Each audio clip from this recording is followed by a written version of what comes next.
Hello, hello. Today's going to be kind of a chill day. I'm not working on the Garrison Caps today. I'm waiting for the leather to arrive by, let me see, the latest would be next week that I would have the leather. I should get it this week sometime. I'm tracking it to see how fast it will be delivered. So I'm going to work on some boxes or stuff. I'm working on different patterns. I have different keychain patterns that I would make if someone wanted one. This one makes like a little plague doctor mask. And that's why it's called Tiny Doctor. This one is a horse head. No, this one actually this one has a body too, I think. Nope, it's just a head. A tiny little Indiana Jones type hat, similar to what Robbie wears. A bat keychain, or bat. You can make it fold onto itself if you put the right things in it. I grabbed a couple of those. That one's just a little ghosty.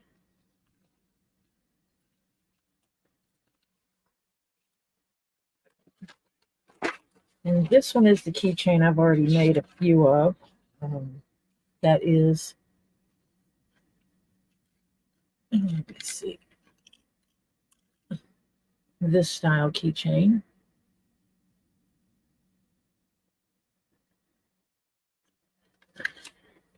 That's what this one is. So I have all the keychains that I can make. And then also I have some storage boxes I can make. I wanted to investigate these. I think these would be good organizing containers for when I travel. You know, this one is 7 inches tall. And that's a decent height. You know, you're looking at from here to here. So from the edge of the paper to here, 7 inches. So yeah, that's 7 inches tall. This is not to scale.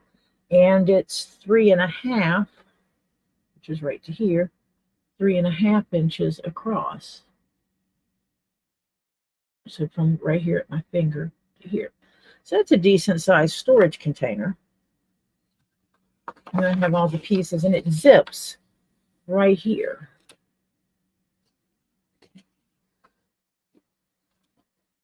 And then I have another version of it, which is the same width this way, but it's not quite half height. It's only 4 3/4 inches. So,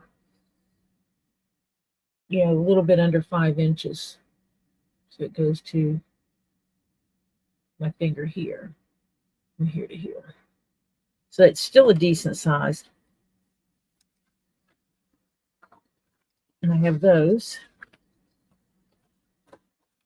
And then I have one that's 7 inches tall and 4 inches in both directions. It's they call it an almost round, but and it's like halfway. It's square with very rounded corners. So I have that one.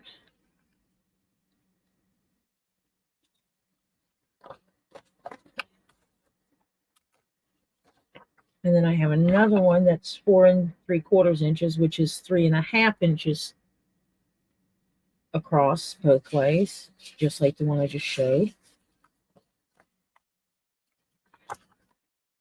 And then you have a bag that is 8 inches across. So you're now looking at almost as big as a sheet of paper across. The sheet of paper is 8.5. 4.5 inches tall and 4 inches deep. So that's actually a decent size as well. You're storing stuff in. This is like a travel kit that you can keep some stuff in here, but you can use these to organize as well.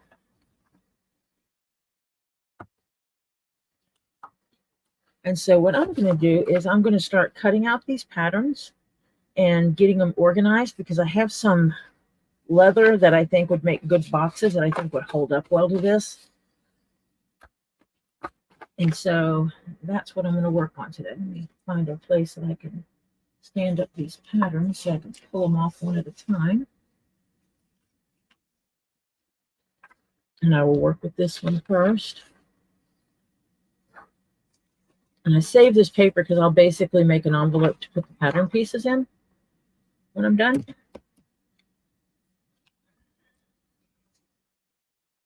I do not cut my pattern pieces exact because I can trim them to exact when I cut them out of the leather. Having a little bit extra on there is not going to hurt it.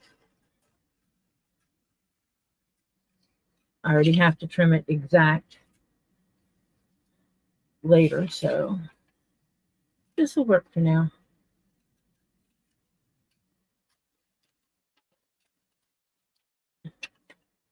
These patterns are, this pattern for all these storage boxes are from Tony at dieselpunk.ro. He is on YouTube. He sells patterns. He actually does a video for each one of them to show you how to, for most all of them, I should say, to show you how to put them together. Really good for someone who's more on the beginner side of things, that needs that instruction to tell you how to do things. But he also has a lot of stuff that is more advanced as well. Any of his patterns work for advanced people. I mean, obviously, if you're advanced, you can make a simple pattern.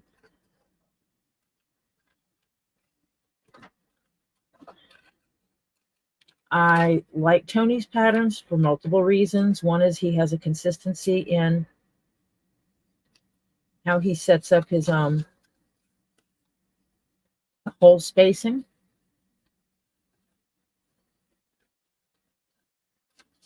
And just a lot of the designs he comes up with speak to me. I like them. When his pattern pieces have these little scissors on them, it tells you it connects to another piece. And that dotted line is where you will connect it. He also numbers them so that you have, you know, the corresponding piece that'll go with it has the same letter and a different number, such as these right here. I have B1, I have B2, I have A1, and I have A2. And I'm going to separate these because they're separate on the other pieces. So this will just make it easier for me to work with.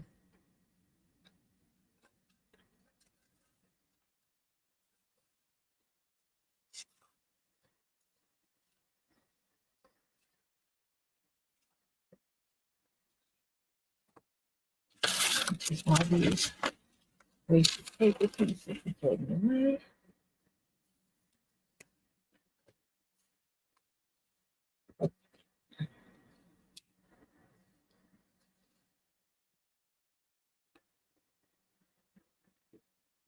Cut that right on that line.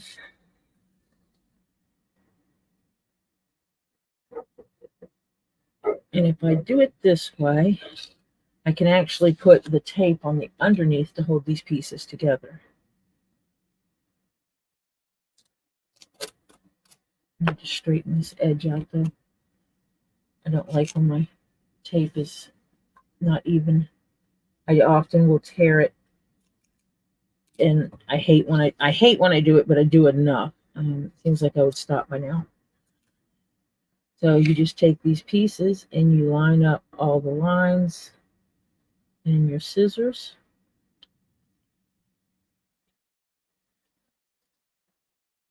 And now you got a completed piece.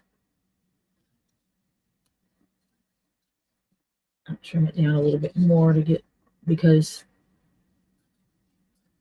it takes up less space on the leather when I do it this way.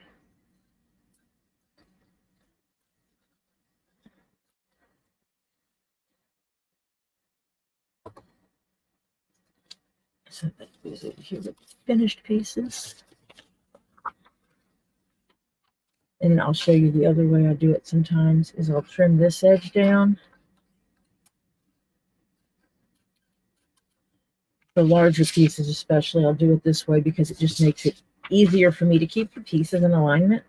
And that's what you do, is you do what works for you to keep your pieces in alignment. I still cut off one edge completely.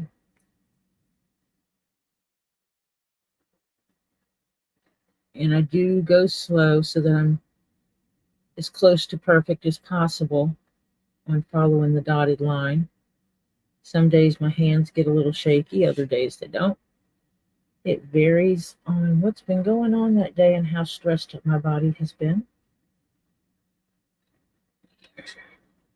That one came out pretty straight. Don't want to get that caught up in there.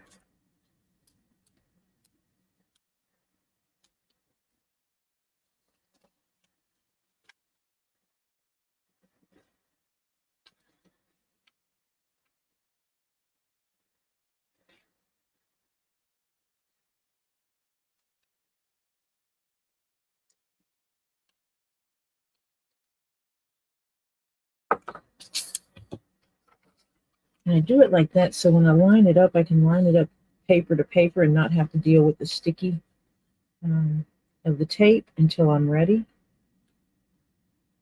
And so I can adjust and readjust. So I'm pretty sure I got it straight. Then I put it down. And one of the things I'll do, especially on these bigger pieces, is I will go back. Just threw a ruler in the floor. Didn't make it to the floor. And I will double tape over this center section, these bigger sections, to make sure that, actually I have some little tape pieces up here I can utilize. Just to make sure that that pattern piece does not come apart later.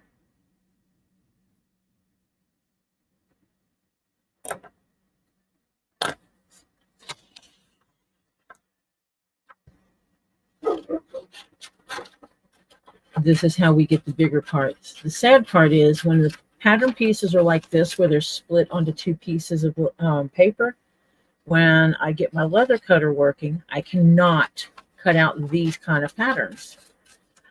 So I have to see which patterns they have the SVG files for, so that I would be able to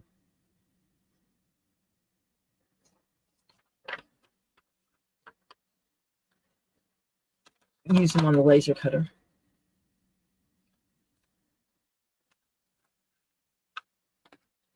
I want to get proficient in doing them on the laser cutter. I will probably still do them by hand most of the time, but I'm prepping for the day that my body won't let me.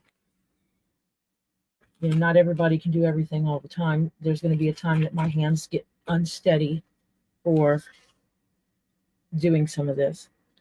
And so basically now I'm just making myself an envelope.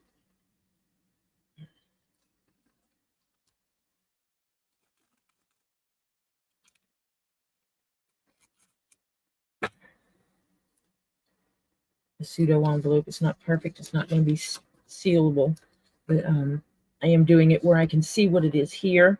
I can still see the measurements on the outside. And then I can take these pieces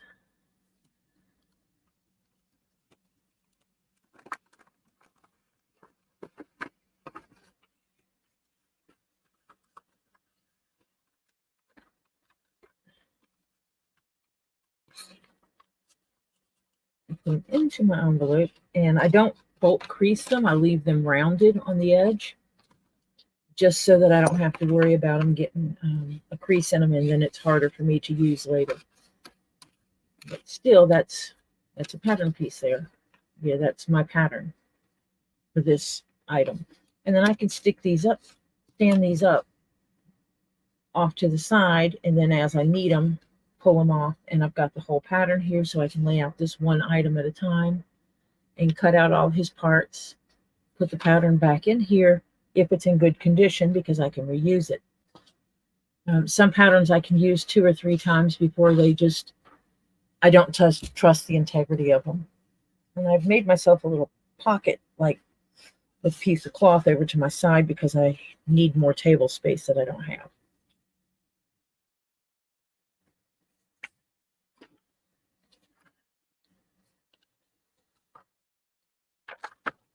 And these are going to be pretty much exactly the same process.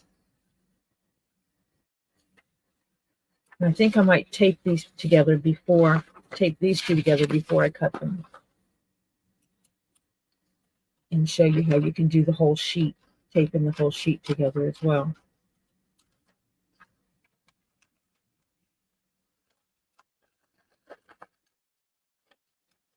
I'd prefer to use my purple scissors to do this, but I've had a lot of tension in my hands lately that's caused me a lot of pain in both of my thumbs, and these scissors cause less stress on my thumbs because they are spring-loaded. What they don't do is they don't have that sweet spot where you can just push them through to cut things out. My other scissors do. I can start to cut and then just push them through the paper, and they cut the paper because they're sharp enough. These probably need to be sharpened there, like that. The other ones I seem to have better control with them and can get more done with them.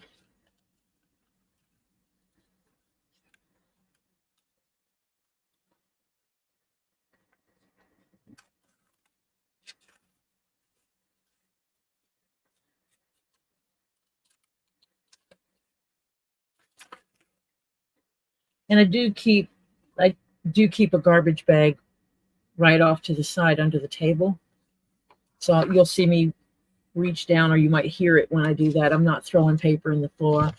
I am putting it right down there on the floor, in the garbage bag that's on the floor next to me. I'm going to use the scissors for this time.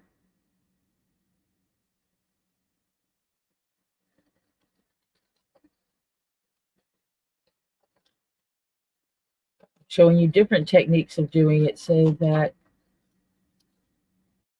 it's educational, that you can see there's different methods of doing the same thing. So I'm going to just cut it to there.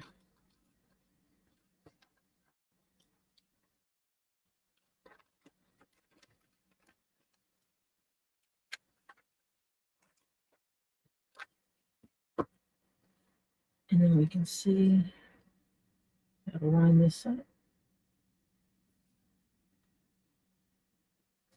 I cut this down a little bit.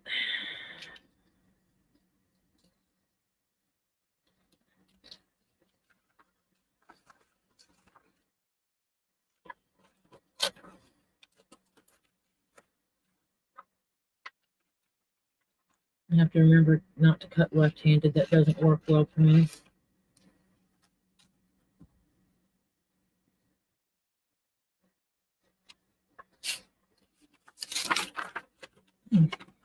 And throwing the pieces down. This piece out to get this up in the trash.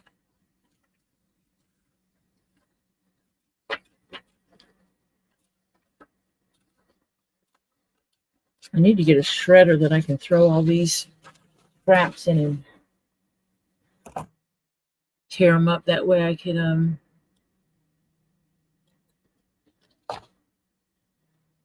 use them for something else, use them for packing material or something.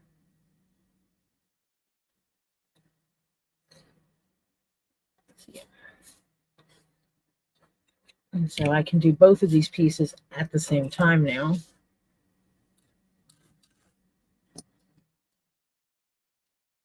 Get this to hold that still.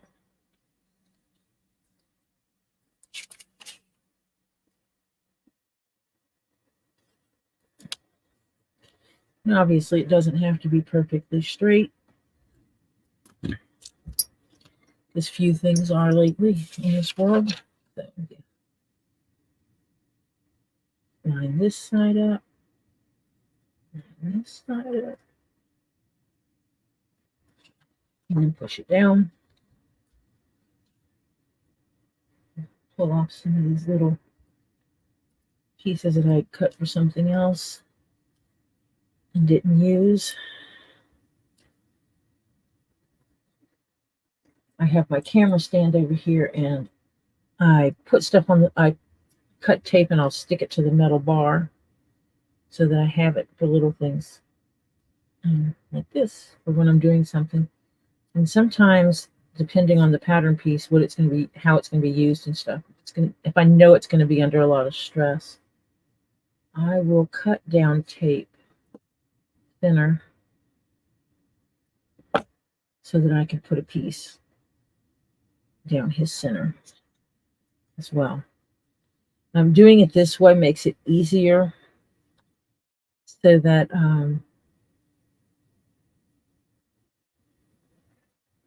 I can see all the holes easily when I start working on that. When you start working with the covering them up, putting tape over them, which you do when you lay the pattern pieces down anyway, when you do it here, putting the pieces together, then you do it when you're putting it on the leather, you get 2 layers of tape over the holes, and it makes it a lot harder to see through. Sometimes I would do this part without the scissors and do it this way instead, which might be what I should be doing because of my hands. I do not have a high dollar cutter. I could if I wanted to. Well, actually, I do. I do have one. I just don't use it. It's not something I'm comfortable with using right now because it is a very sharp blade, and if you don't use it right, you can really make a mess out of your project and lose a lot of money on waste. And I'm not ready to practice on that right now.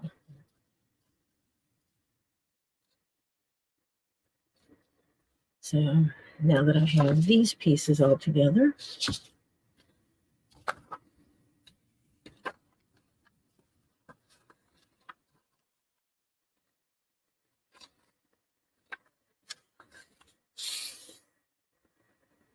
and I have not made these boxes before. This will be my first. So this is going to be an experience for me.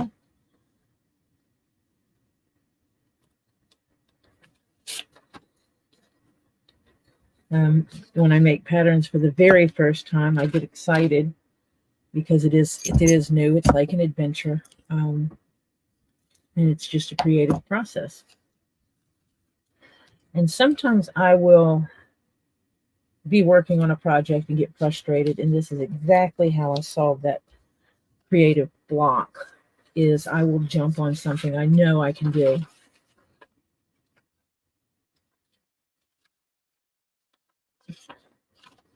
Just as a means of, I'm okay, I can get through this. Let me get something made that looks good and makes me feel good, and it changes my attitude. And sometimes we need attitude adjustments, and just switch our mentality around. And I very much would like to have a set of these boxes. I think they'll be really cool to work with.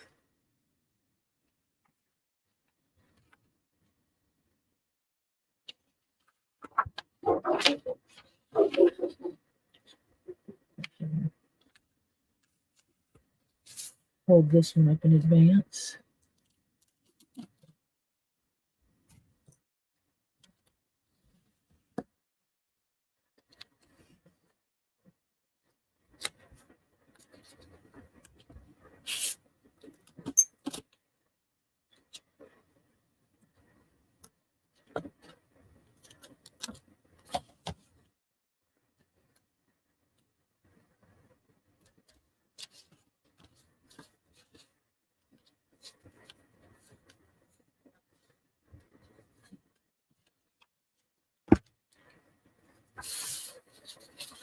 And these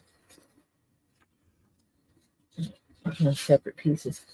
He could have turned them this way on the page, I think, and put them like this on the page, and they would have fit better.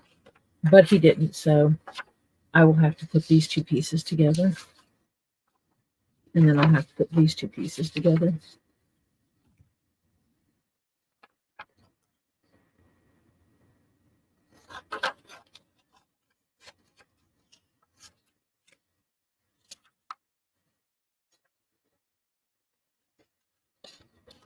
With this piece, you can really see the shape of it. These are the ones that he referred to as almost round. You can see that it has the dimensions in the center as a square, but these corners are very rounded. So they're rounded off, severely rounded off corners. And that makes it what he calls an almost round bag. He actually has a purse that's that shape as well. So I've actually seen him do purses like that. He has a round purse and an almost round purse. And he has the boxes that do the same thing. And I have made one of those purses. They're interesting. They're not for me, my personal self. They're not functional for me to use. You can't carry enough in them for me. That's my preference. But I have been carrying a smaller purse lately, so I might revisit the use of the one I made myself. It actually matches my top hat that I made myself.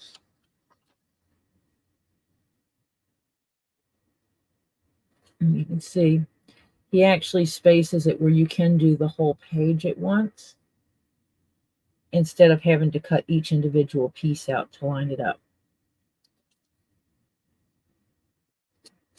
Most of his stuff gets printed on, he makes it for A4 paper. And for those in the US, the easiest way around that is to buy legal paper. A4 paper costs more money, so my frugal self won't buy it. But I will absolutely buy legal paper and use it for the patterns. And then as I cut off the bottom piece, because I have a consistent extra strip at the bottom of every pattern I do on A4 that's made for A4 paper, and I do it on legal, I wind up with this strip at the bottom that's not being used, and I will cut it off of a bunch of them and end up using it for a notepad for work. So I'll cut it off and I'll flip it, and I got all these strips that I can use for notepads for writing things on. The kids ask for paper, and sometimes that's what they get. Is they get a stack of leftover pieces.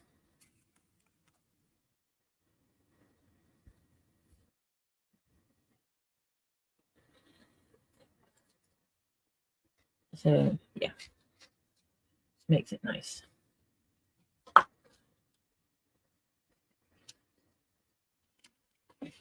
I'm going to go back to the scissors because I just think it'd be easier for me to do this.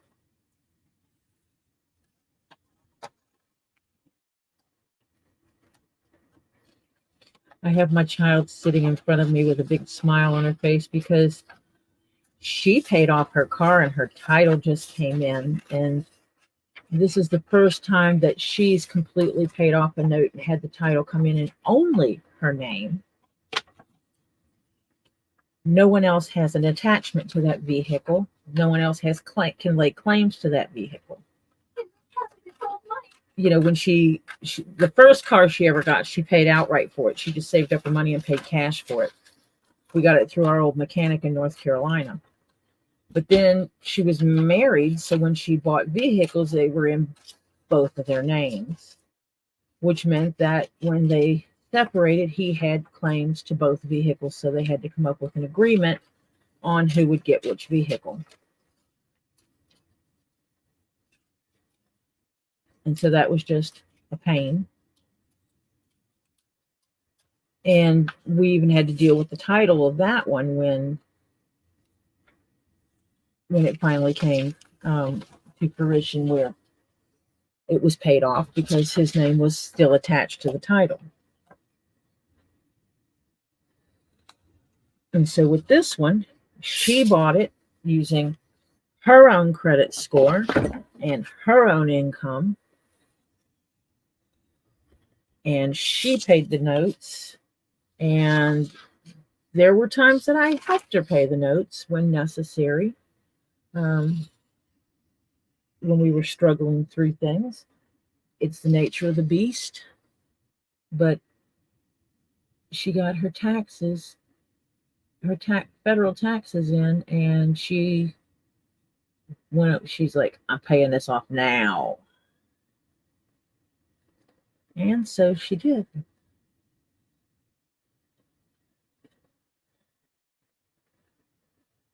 Which I think is awesome.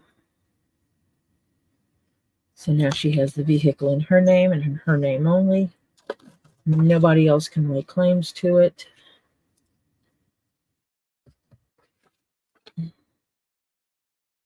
And it's her own property.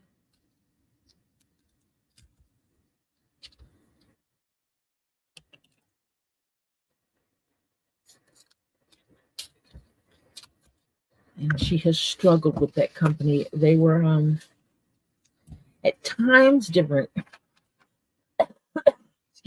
people that worked there would work with her during COVID. And there were other people that were there that, I don't care that we're in the middle of a pandemic, and they were not as thoughtful in working with people during that time. They were just rude about it.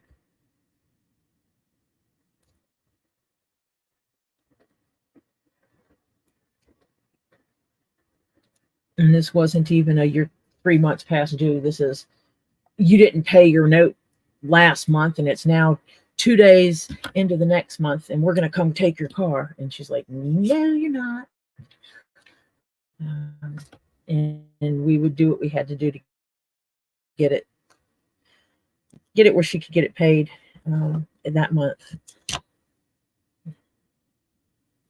And she has had some incredible people supporting her through her Twitch streams while she games. She is a gamer. She games on Twitch. And people give her money to game. I don't understand it, but I support it because it supported her. And the community of people that she has there are amazing. So I am very proud of her for getting that car taken care of and putting that in front of everything else she wanted to be able to spend money on. She made sure the car was taken care of first.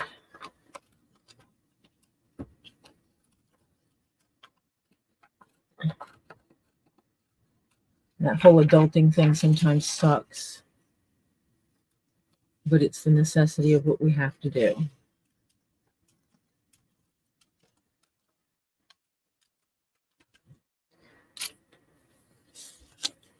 So once again, it's like we're in kindergarten here playing cut and tape on paper.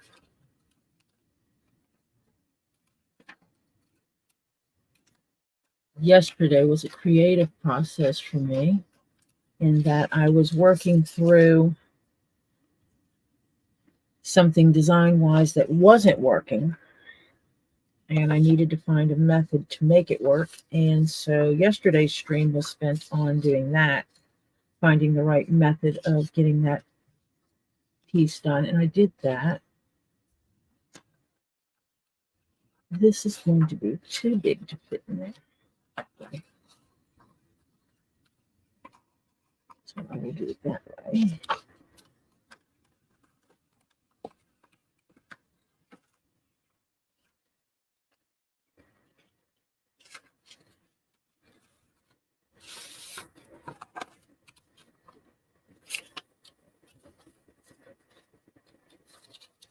Oh, it will not fit in there. I was thinking that this would be open enough for these to fit inside. Yeah, there we go.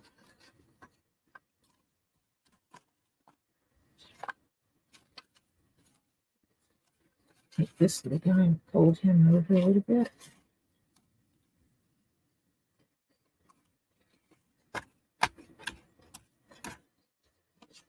Now I've got 3 of my almost round, tall, round, short, almost round, tall,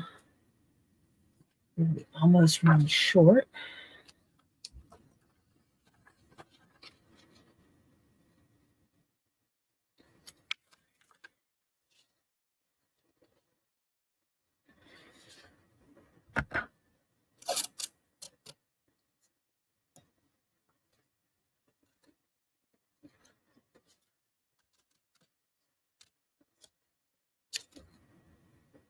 And I actually have an extra roll of tape sitting over here because I know I'm going to run out of tape on that roll.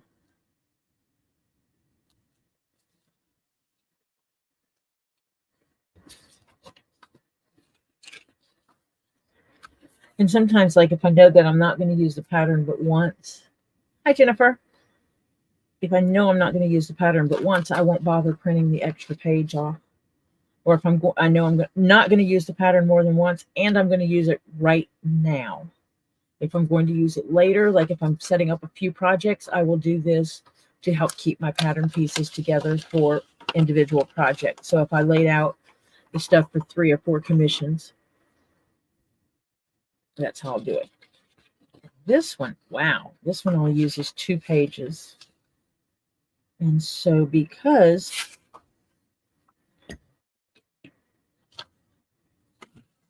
I've got 4 pieces that overlap, I'm going to take the whole page at one time.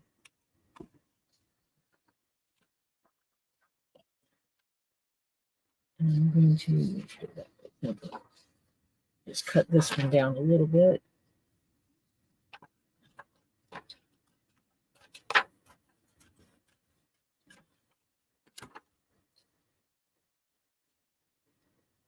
And cut this page down all the way.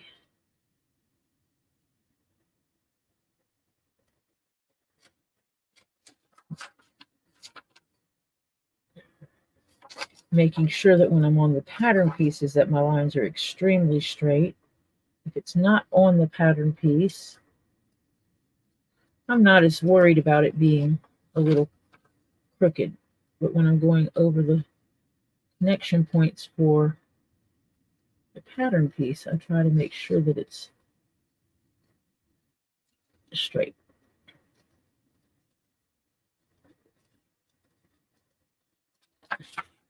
So I have 1, 2, 3, 4 pieces that are being joined here. Let's do it this way since I'm doing this whole piece.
And having both the dotted line and the scissors for lining it up makes it so much easier. Getting down close to the end there.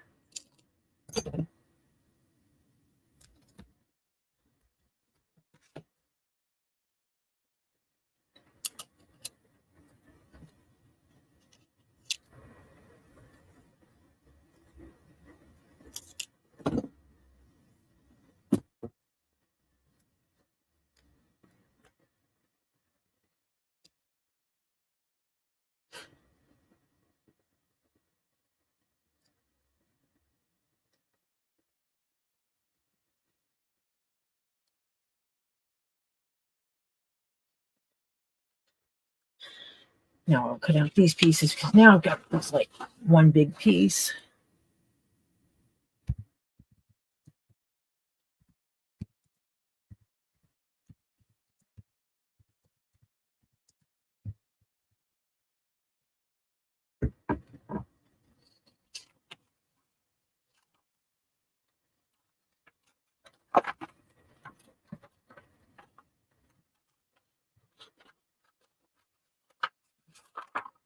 Hi, Terry.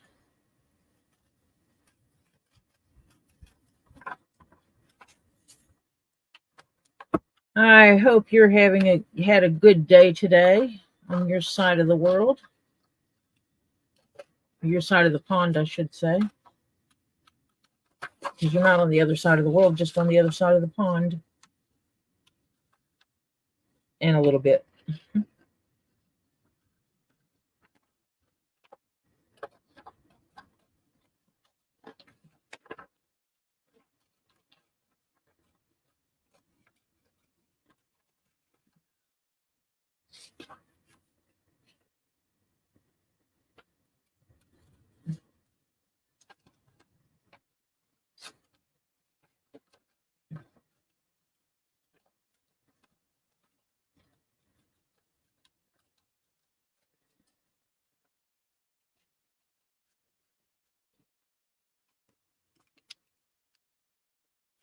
That's one piece up.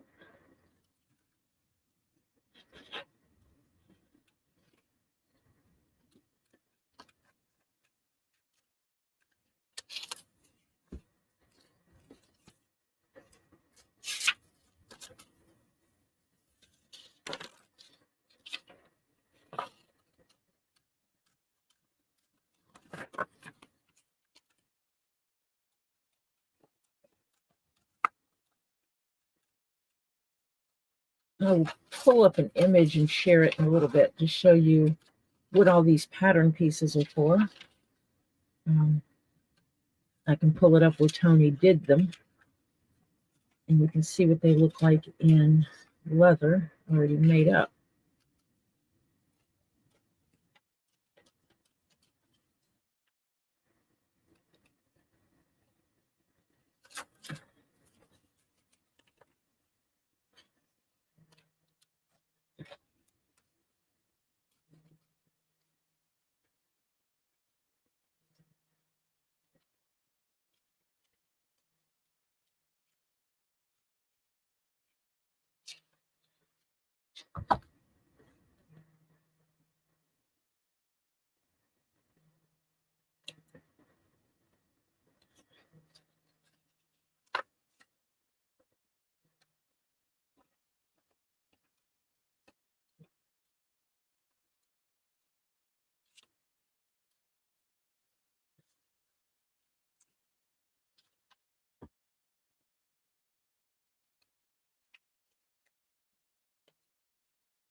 So there's the other piece.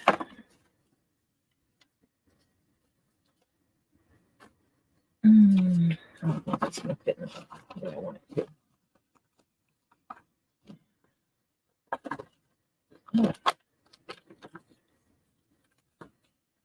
Look it this way. Again, I'm not going to crease those pattern pieces because it makes it harder when I start cutting things out. I cannot forget this little piece.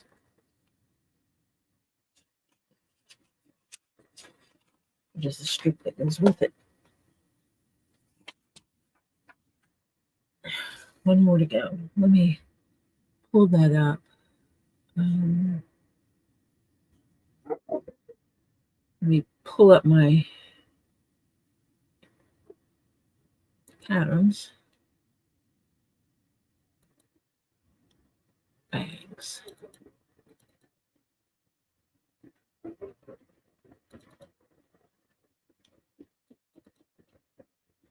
I actually put it in in the folder called bags, which technically is not correct because these are not bags. But I put them in the folder where the toiletry bags and stuff are.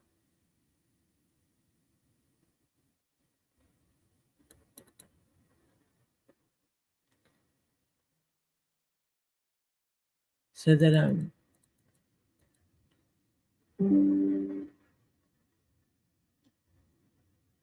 I have them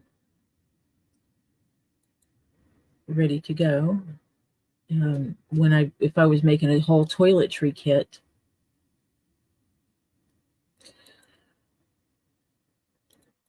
I could then do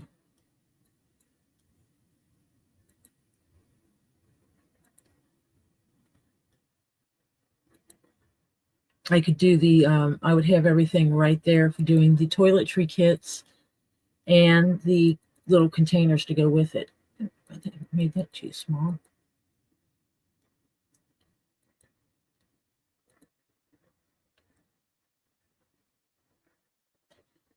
So let me see. That one. I'm pulling up some pictures that I can share with you. Show you what I'm looking at here.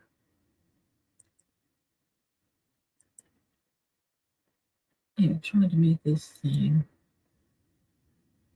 hide my that.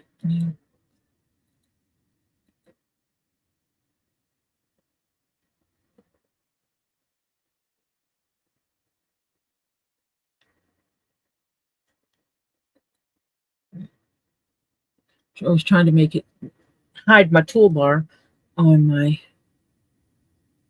thing, but it's not doing it. So we will work with what we've got, won't we?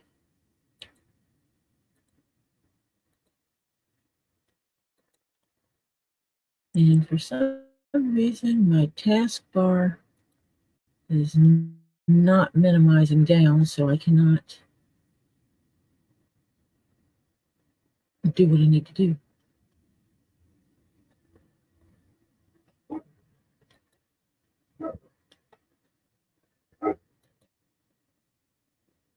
There. That works better. I'm trying to figure out which screen is causing this to do this.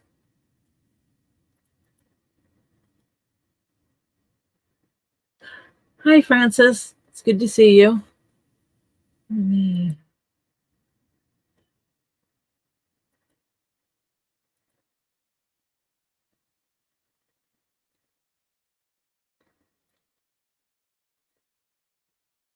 I'm absolutely trying to find out what app is causing my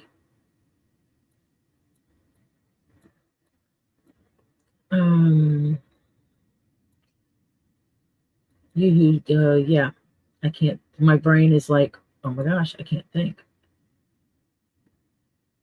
I'm trying to figure out what app is causing my menu bar to stay up when it should not be. But something is holding my menu bar hostage instead of letting it auto hide.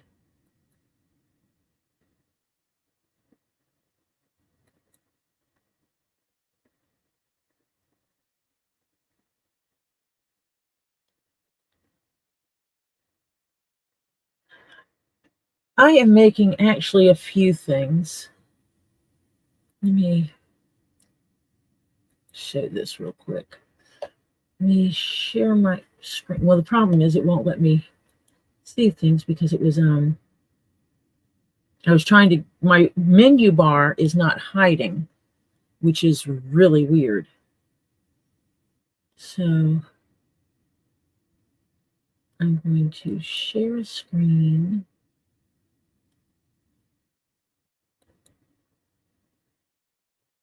And I'll have to change out which ones I'm doing. Let's show this one first. And so this shows the boxes made. This is the tall in the back You can't see my cursor because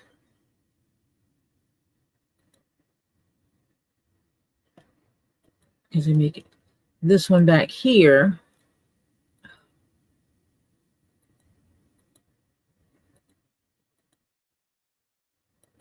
is the tall round box, and this is the shorter almost round box. And then let me change which one it's showing. And I think the other one is the short. Yeah, those are both almost round boxes. And then I have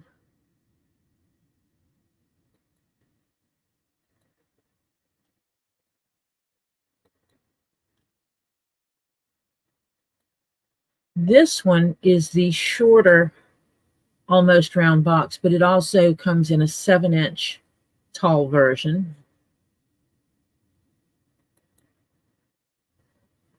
And then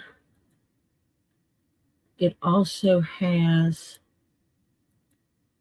this box that goes with it, which is 8 inches from side to side, 4 inches front to back, and 4.5 inches tall. So I thought this would make a cute kit to carry with my luggage when I go places. So having, like your custom toiletry kit, so to speak. And I'm putting all the pattern pieces together because, we don't print in massive sheets. So we wind up with pattern pieces being split. And I wonder if he realizes that he didn't have scissors on this one. But we do have the edges that we can see where we line them up. And the pattern pieces are numbered. And this is an example. He has A1 here. He has A2 here. And then A3 here. And A4 over here. So all of those will get connected into one long strip. And same thing for E. You have 2 pieces of E. Then you have 2 pieces for C. And you have 2 pieces for D. And so I'm actually going to separate these and keep all the A pieces, A, B pieces, because B is at the bottom of A on every sheet. And so I'll separate them here because A is going to be that one big continuous piece, and these other ones are not one big continuous piece.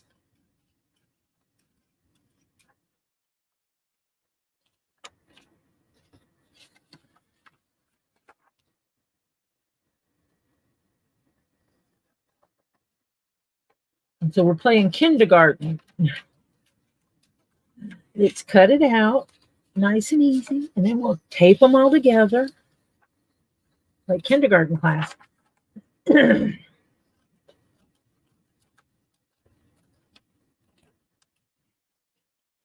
If someone would have told me 10 years ago that one of the crafts that I love doing would make me feel like I'm in kindergarten again, I would have laughed in their face and like, yeah, right. No way. And here we are. So since this one is here, this is the one I'm going to hit first. And I am going to look like I'm doing it backwards. So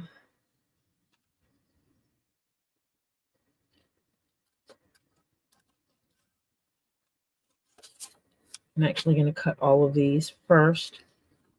Then I will start taping. So this one I leave a lip on it. This which goes with it will be cut on the line. Some people do this part faster than I do. I don't, because I can see my hand moves. And so I need to make sure that I'm getting it straight. And so this will line up here. I'm going to put an anchor on that piece because that's the piece I would be prone to losing. And then I will cut this one down just a little bit, leave a lip on it for that tape when I go to tape it.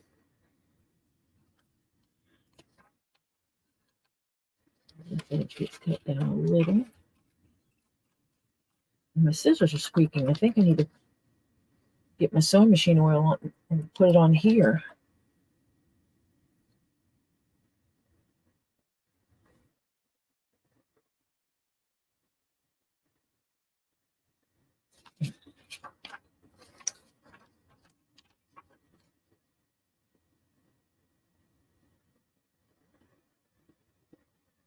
I am not making a steamer trunk, and if I do make a steamer trunk, it'll be my steamer trunk, because no one's going to pay me $2,000 to make them an actual steamer trunk or more.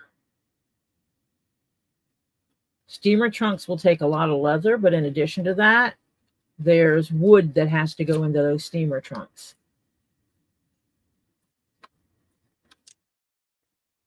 And nuts and bolts and screws. And I want a steamer trunk. So that when, especially for when we drive places, that I could have, you know, basically bring my little portable closet with me. Yeah, that's just where my brain goes with that. And you pull up to a hotel and then set it up on something and start pulling out, just open it up and have hanging clothes in there and having the little drawers in there and not even having to truly unpack other than some of my hanging clothes so that things don't get wrinkled.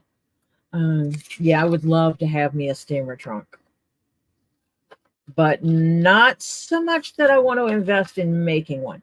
Maybe after I get the laser cutter going, you know, when I have my week or so off, that I can actually do that. Maybe then I could figure out making one using the cutter to cut everything for me.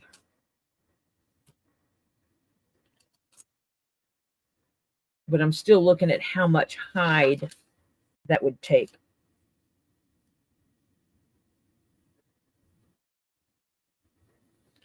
And you are talking about, with it being on the outside of luggage like that, you would have to use some of the best, highest quality stuff like the Herman Oaks, which is expensive, really expensive, and very difficult to find at times because so many people love it.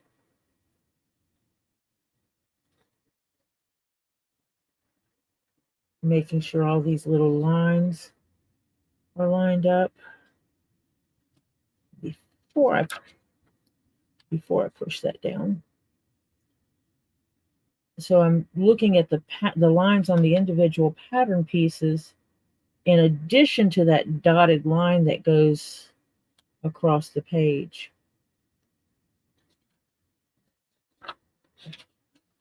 And then I push it down.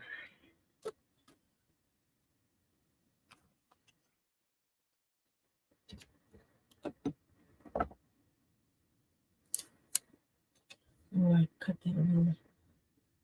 Don't want that going across my lines because I want to be able to see everything when I'm working on it.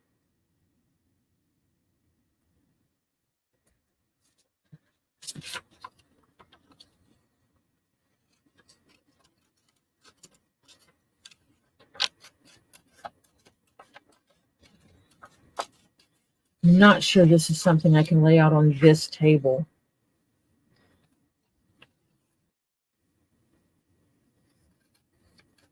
I might have to go to the big table for that. And if I do, that means I would have to move my camera. And I didn't want to do that because I haven't put together all the pieces. Damn it. Oh well, I'm just going to have to work with it. Let me put these pieces together and then I'll work with connecting that part and this part. I jumped the gun. I'm cutting that out. I'm not used to connecting 4 pages.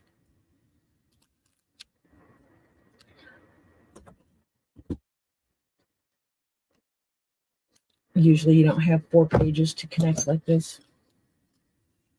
I mean, I didn't mess anything up. I can still connect it.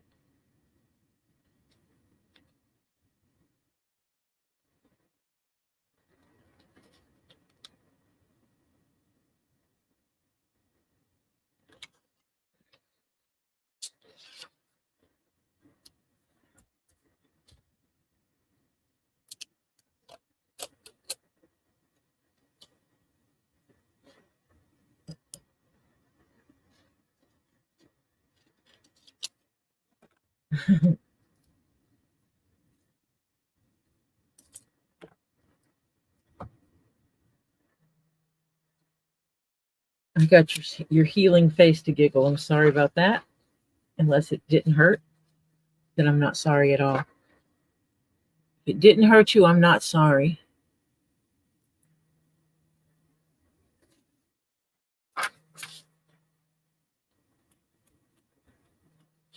I looked and I saw that this is not aligned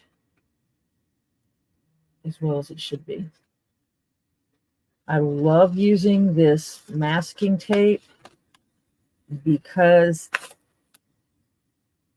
it can be forgiving.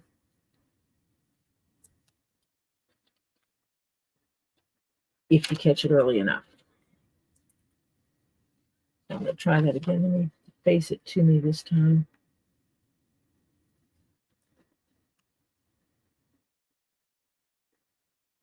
Because what I should not see are two very separate lines in here. When that dotted line should be one continuous line. It shouldn't be separated like this with a gap in it. And it was.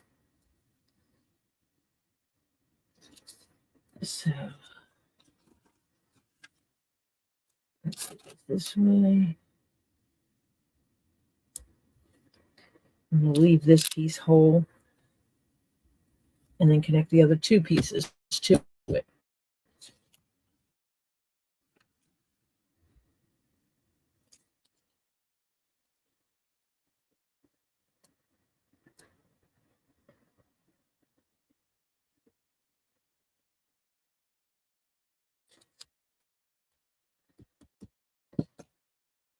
That means I have this little piece tape that I put down the middle. Put that in place.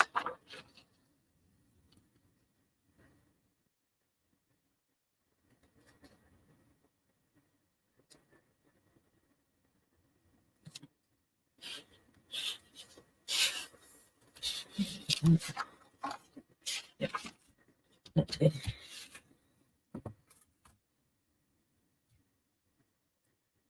Yep, at the end of this tape. That roll is one dead soldier. One down soldier. And then I'll go ahead and finish separating these pieces that I started earlier. And see, this is a lot of the parts that people don't see when I'm leather crafting.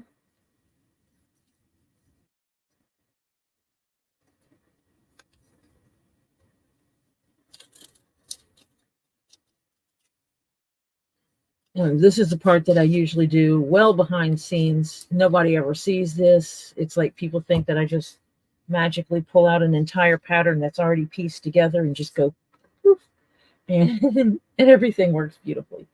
And that is not the case. Into this new roll here. Cut me a thin little piece.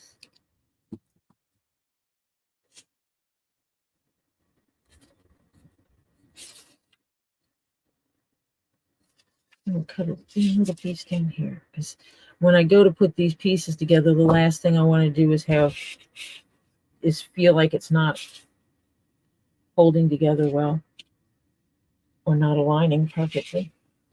That's actually a very long strip to work with, as is this one. And you can see, and what it is, this is the entire perimeter of this almost round box. There's not two sides. This will go together like this. And there will be a piece that connects back here. And the bottom piece that you sew on is going to be what helps mold this into shape.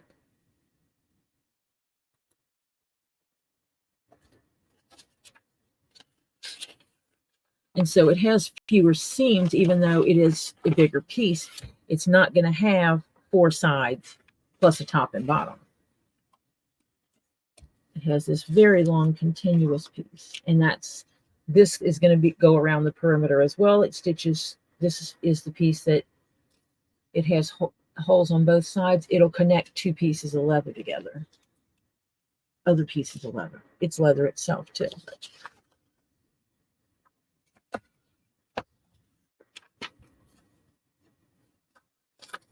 Cut these down.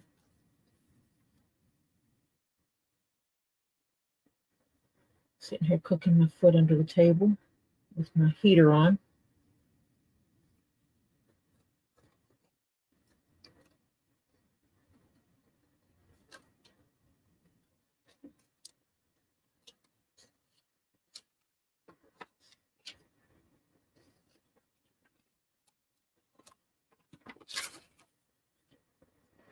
I told people before that, some of the stuff I do to watch it would be like watching paint dry. And they're like, no way, no way. We want to see that. We want to see all those parts. And I'm like, yeah, no, you don't. And then I stream and people show up to watch me do these parts that I didn't think anyone would show up for.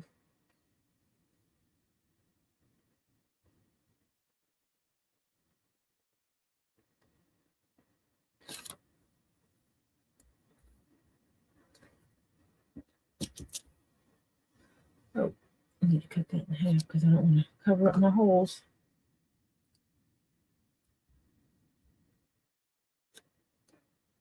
And sometimes I get a pattern and I'll start looking at the parts and I'm going, this doesn't make sense. And then when you cut it out of leather and you take a quick run through of the video, you're like, oh, that's how they go together. And it makes perfect sense after that.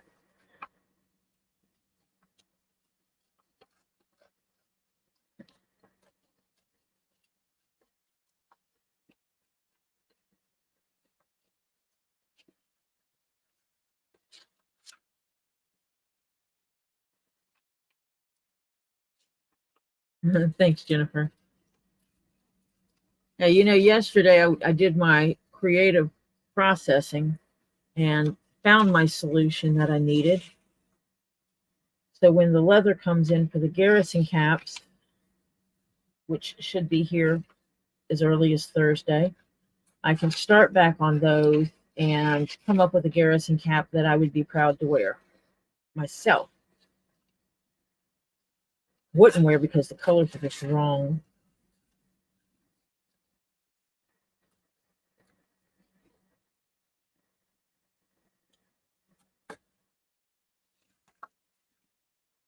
Slide those little pieces into there.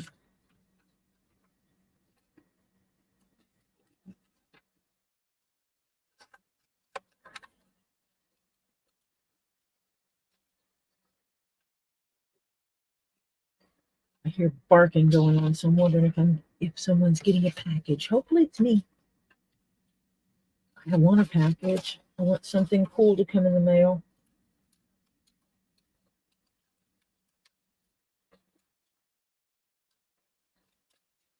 I deserve a prize. Bring me something pretty. And I know I have something pretty coming in.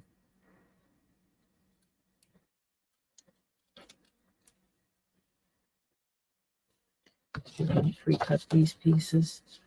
So these two will connect. Let me cut this down all the way.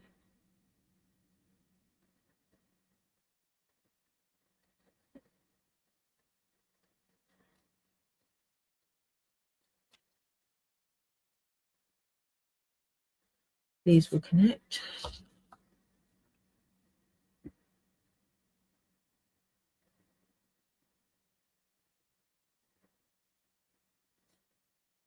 Ah, cool.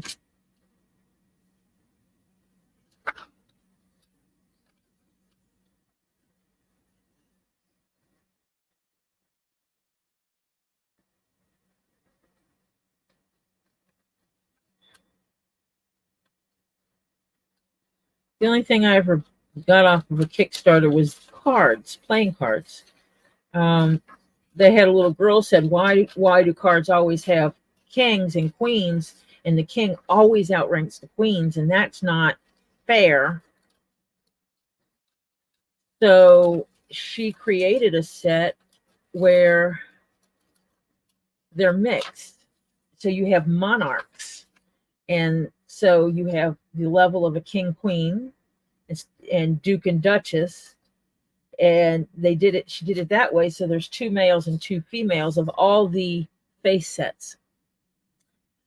So it's kind of cool the way she did it, and child thought it up, and realizing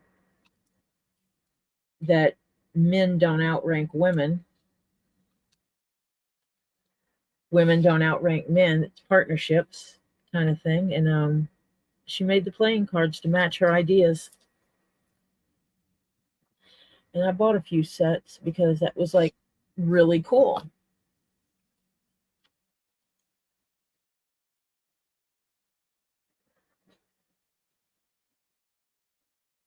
And I think I have two different variants of those cards.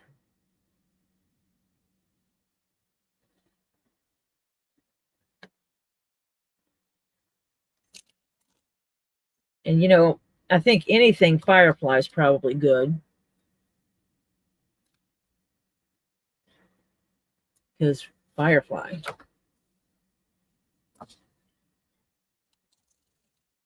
And if you don't know what Firefly is, then you're not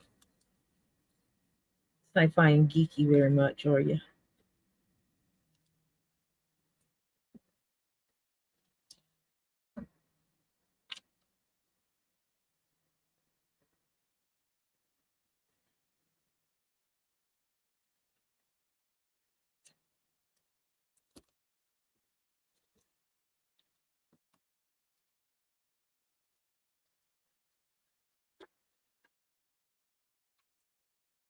So one of these is the bottom,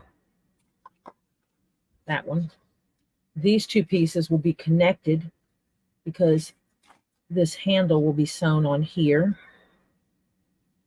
And this will make the top, so it'll have two layers on the top. And this piece is what folds down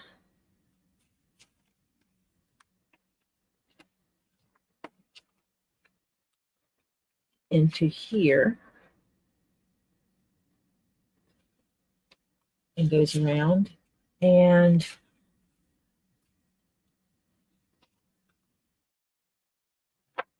I'm just not seeing the way the rest of this all goes together, but there's a zipper in here somewhere. I think this is where the zipper goes, is in this oval piece. We see these two lines that go through here, and that's where the zipper will go. And this connects this to the top, and it'll cause it to bend. But this whole section will unzip and open. The box will open. And all of these pieces do that. All the pieces have zippers to them, and they're all going to have two layers of top, so I can do two colors. I can make these with two color combinations to make them look cool.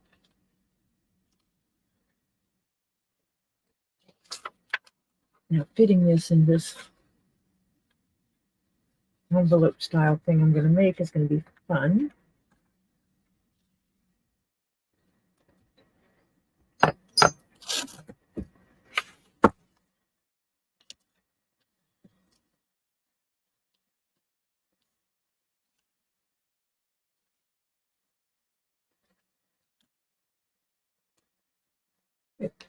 I just scroll up because I can't see.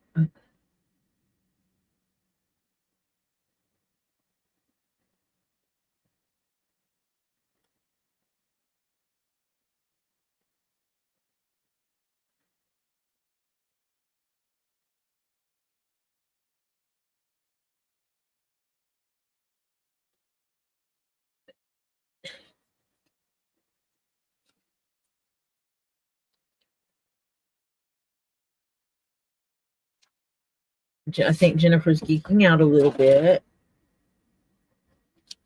Some of us are sci-fi geeks. Can't help it. Don't want to anyway.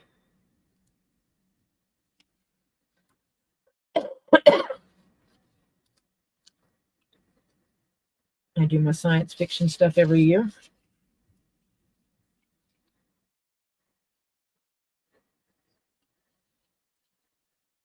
Yeah, this will fit on in this way. That'll slide in there that way. Just take it to the side. And I take this.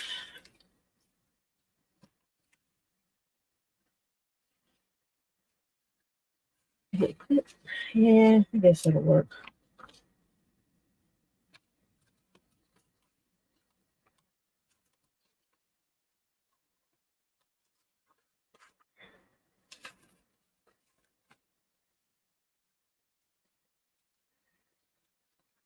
It's longer than this, but that's okay.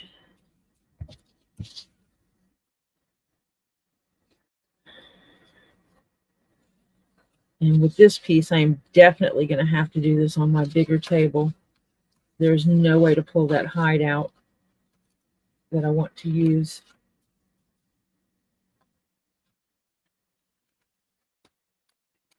And so now what I have is I have the almost round large box.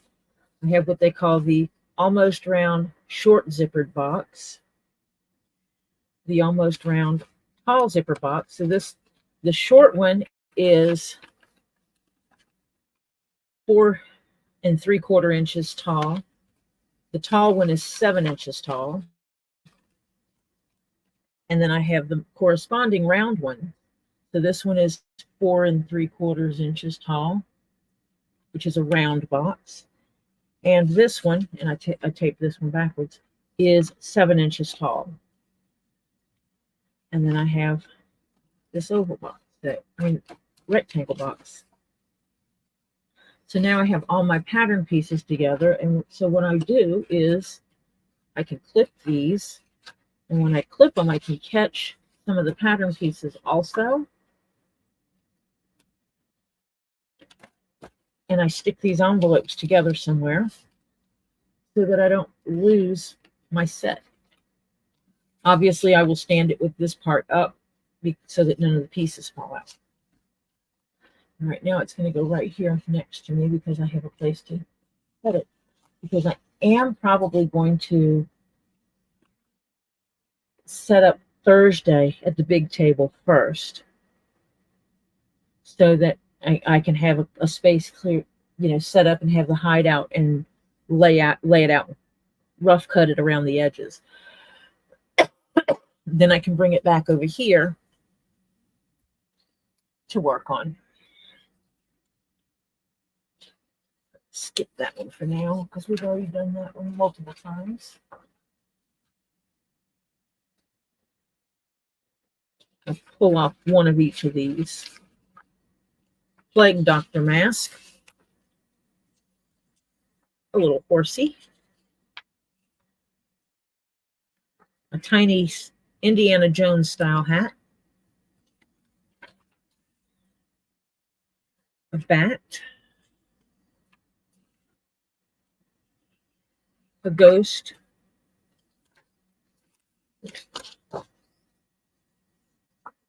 And that's that. I will take the other ones and clip them together so I don't lose any of them. These clips come in handy for that. I clip everything together. And I have someone saying something.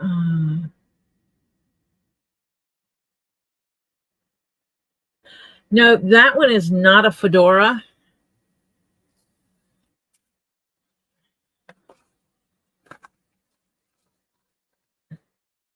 And see, this is a keychain. You can put the clip style like that on it, or I can put one of these rings on it. But I was thinking with some of this leather, I might make me a a ghost that's white on the outside and blue on the inside.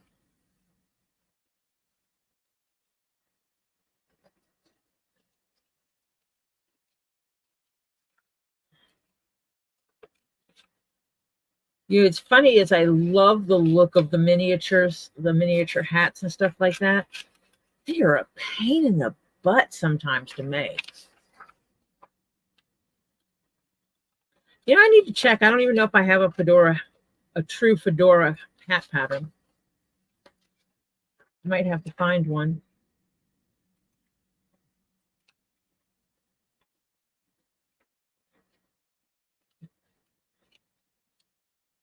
I know I have two styles of top hat. I have a tall one and a shorter one. Actually, I have three because I have one that's, they call it the Uncle Sam. It's really tall. And a lot of people do it and make it look like an American flag on top of your head.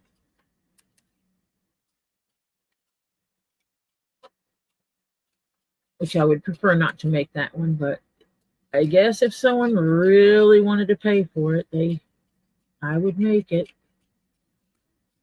There are a few things I will not make. You know, anything that would be considered as racist, homophobic, and all that kind of stuff. I know none of the phobic stuff, nothing against any person's race or anything like that, because that's just not who I am. I don't discriminate with people, and I won't make things that discriminate.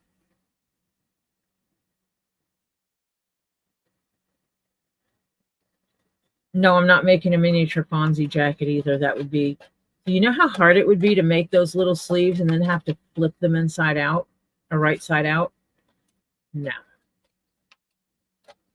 My fingers are not that nimble. That's why they make them in other countries where they use child labor, because they got little fingers. And they can do that stuff easier. Not so much for me.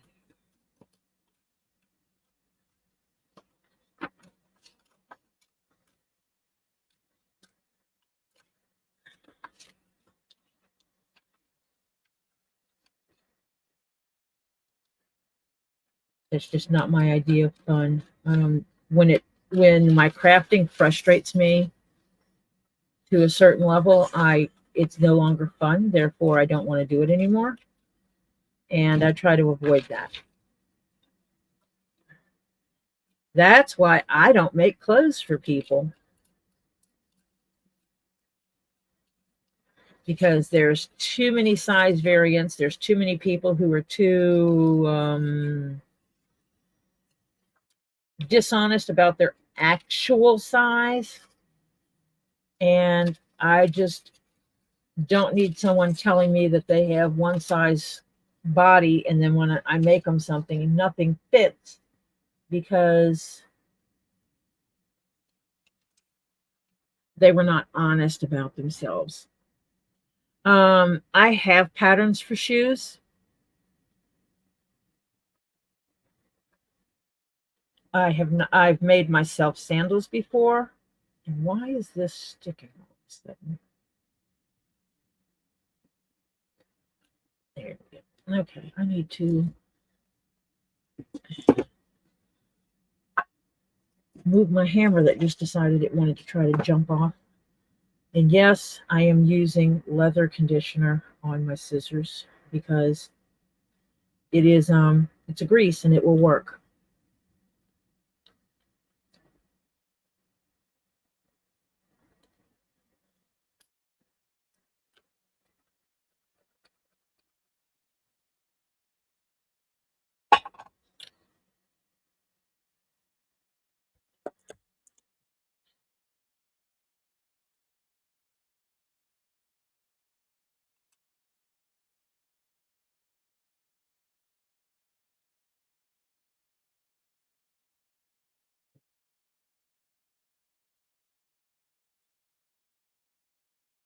I have some patterns for slippers, and I have some patterns for sneaker type shoes, but I have yet to make any to figure out if it's something I like.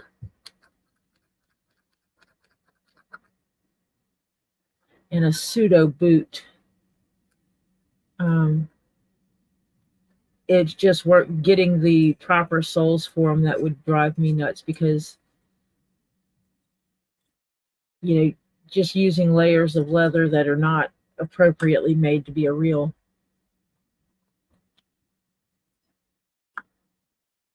sole doesn't work for me.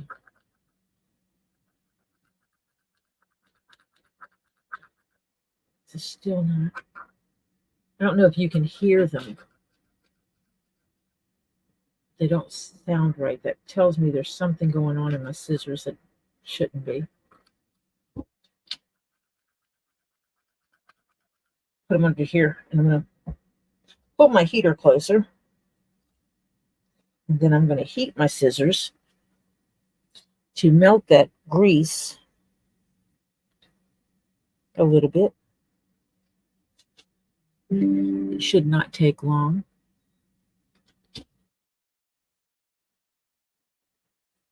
Hello, Topher. Hello, everyone. Hello, Oliver.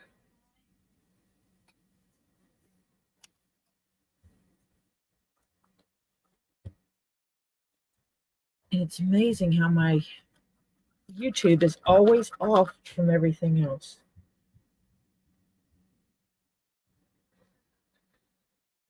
I start my YouTube up and I put it on live chat so that it keeps up with my StreamYard.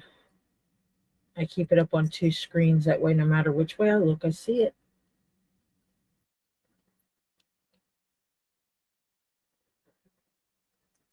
And my YouTube keeps dropping way behind. I mean, I already know it is lagged. I know that.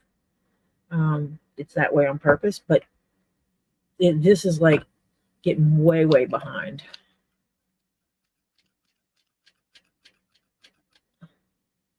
I just don't know what's going on.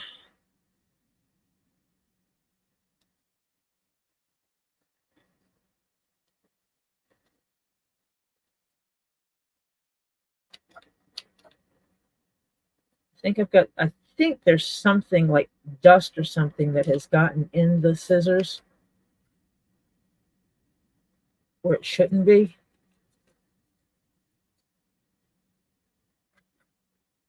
And that's what's causing it. And I do have a screwdriver.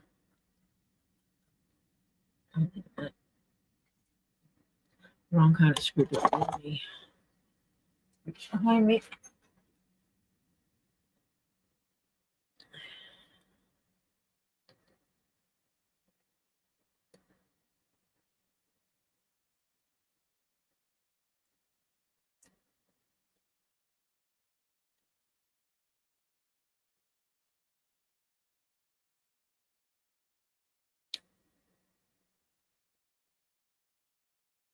No, it's not going to let me grab that and pull it.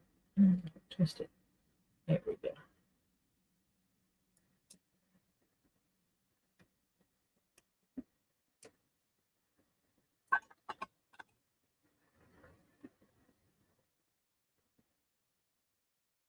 It feels gross. Not like leather conditioner would normally feel. So that means there's definitely something else on here, and I need to make sure I put the cutting edge away from me.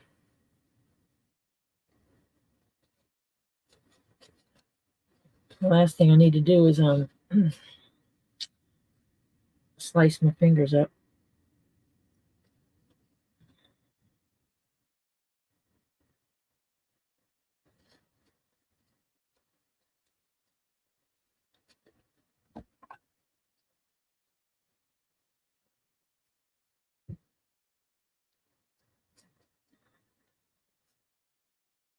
Yeah, I can see there's discoloration on here.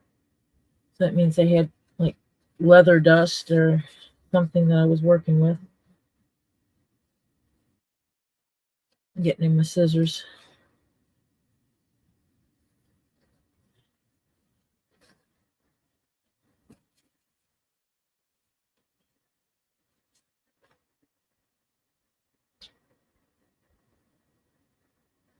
So now what I'll do is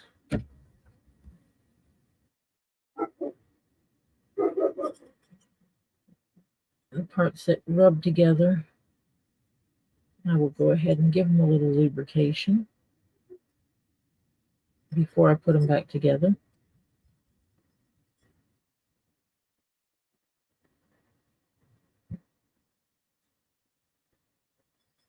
You only have to grease the parts that move.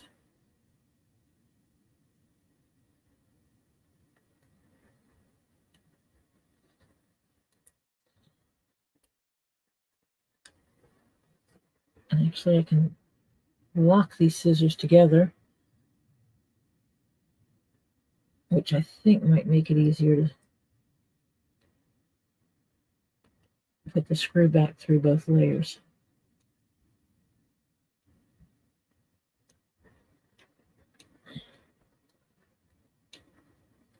Welcome to Tori's channel, where you may be taking scissors apart.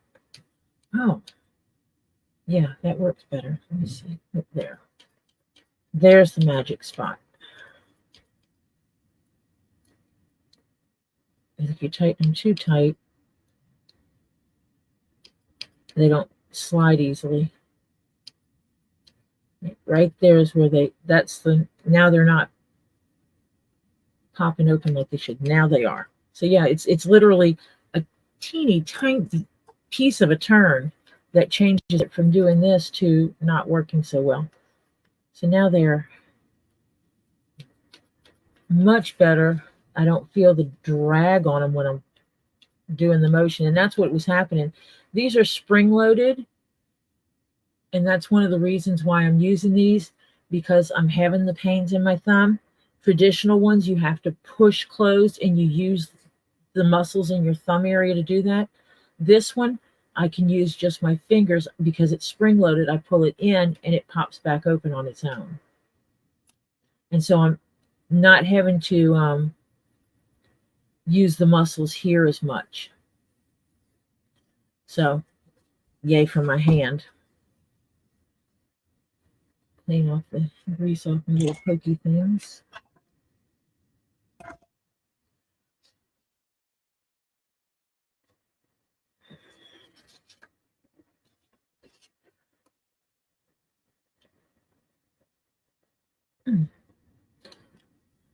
This one's interesting because there's like, well, here you go. Here's some stuff. You have to figure it out. And I think you put a keychain thing on here. But I'm trying to figure out how it opens and closes on its own. And this is a spacer. I know you cut this leather and you put it here and fold this over it so it creates the pieces will go together and keep a gap between them. It'll make it where the leather does that. It gaps. And you put the keychain piece down here. It'll hold it open in here. When you put this head down and you stitch over it, it'll create a little bit of a 3D bow when you sew this together. But you're supposed to be able to put your keys in here and then make this close like this. And I'm just not seeing how it's going to do that on its own. And I have no real information on it. So I might have to do some investigation on this one. All right, set him to the side.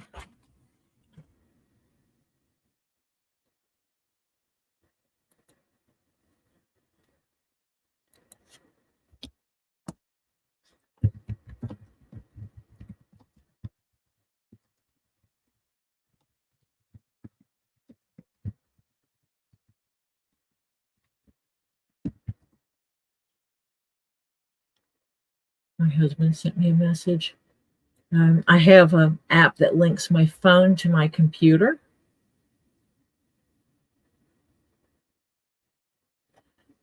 So that I can check my text messages on the computer when I'm streaming. Yes, I Because my mother said you can do anything you want to do as long as you put your mind to it and you're willing to put in the effort to get it done. Because I grew up with that attitude, I am unafraid. What's the worst that can happen? I take them apart, can't put them back together. These scissors are not high dollar. They're not cheap scissors, but they're not the highest dollar scissors. They're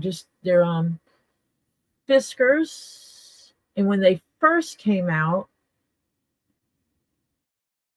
and that is going to cause a glare on there. When they first came out, they were more expensive.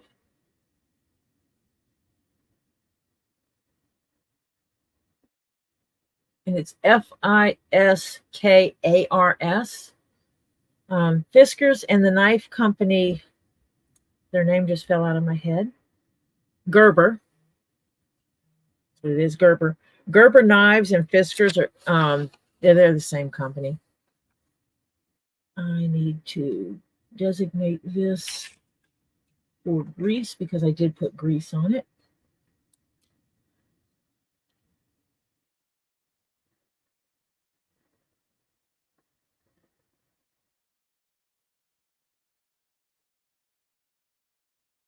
That way I don't try to use it for cleaning, for something good.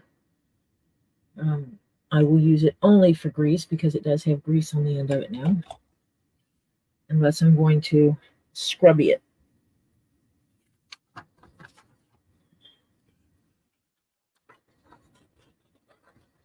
Oh yeah, that's much easier.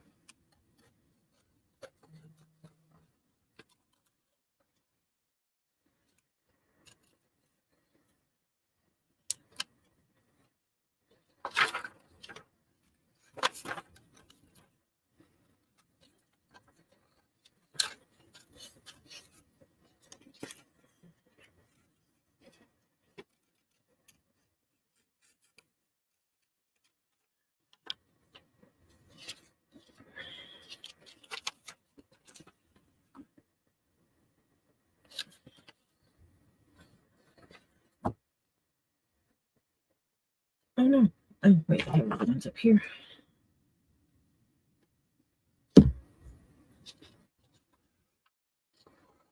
Curious about this horse. I might have to find a piece of scrap leather to work with and make a horse.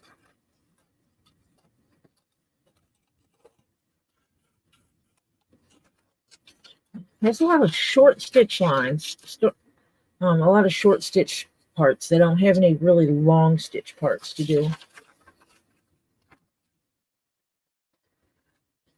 I mean, I could even do a horse of a different color.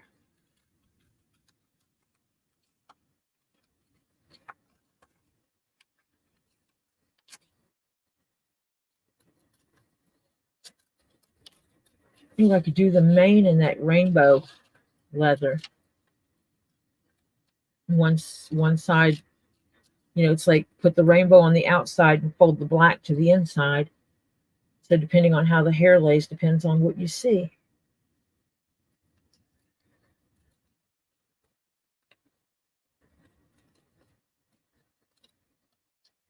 And so now when people ask me, what did you do last night? And I say, oh, I went to kindergarten. This is what I was doing. Cutting out pattern pieces and putting pattern pieces together. I call this going to kindergarten. Because really that's what it feels like.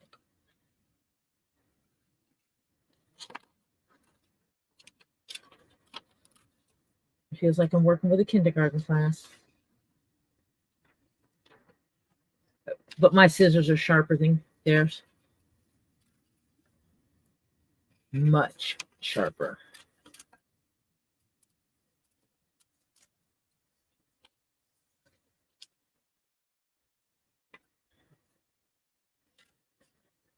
Who wants to make a horse? I kind of want to make a horse. See, some of them I've made before, like I've made the Plague Doctor mask before. I don't know that I've printed out a tiny dragon head skull.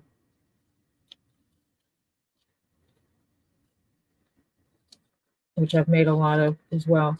Some of the first tiny ones, miniatures that Tony came up with was his dragon and his plague doctor mask.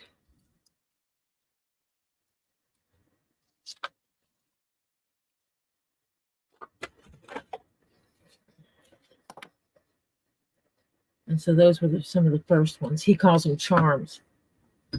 He would call them charms. Yeah, I didn't pin out the other one, the dragon head.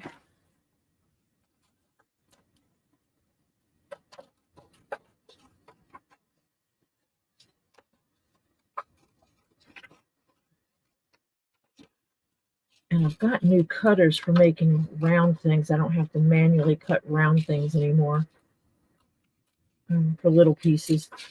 I've made these before, and these little circles, I had to hand cut them. The center one, I could do the very center with a hole punch and all the little holes around it. But the outside edges, I had to hand cut, and it was a nightmare.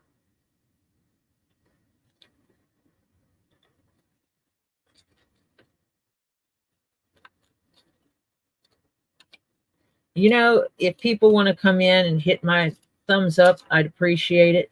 And if they want to hang out, that's great. If they want to just put me on the screen and then go take a nap, that's fine too. I still get the viewing hours for it. I do like when people socialize. Makes me feel like I'm not talking to myself. But, you know, yesterday was a slow day. Today started off slow, really slow. Yesterday started off slow. I actually wound up with like 10 people in here at one time, at one point. And I'm getting better at just talking, looking at my computer, and which you can't see because you can't see me looking at my computer, but going ahead and going through the motions as if this is a full room of people, because I know that someone is going to watch it tomorrow or the next day, and making sure that I've talked to those people that are there is important.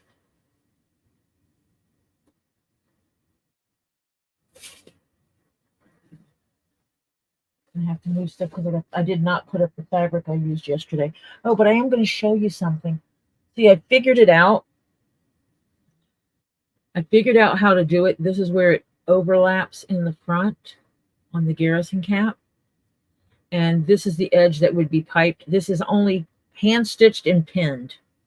I did not finish it, but I did figure it out where it's by the time I stitch it on the machine, it will come out a lot better. I've figured out some things, like after I cut this piece out, this center gusset piece out, I need to take the time to fold it and create that center seam on it, or crease on it. So when the hat is being put away, that actually creases correctly. And I have a pin right here that wants to stab me.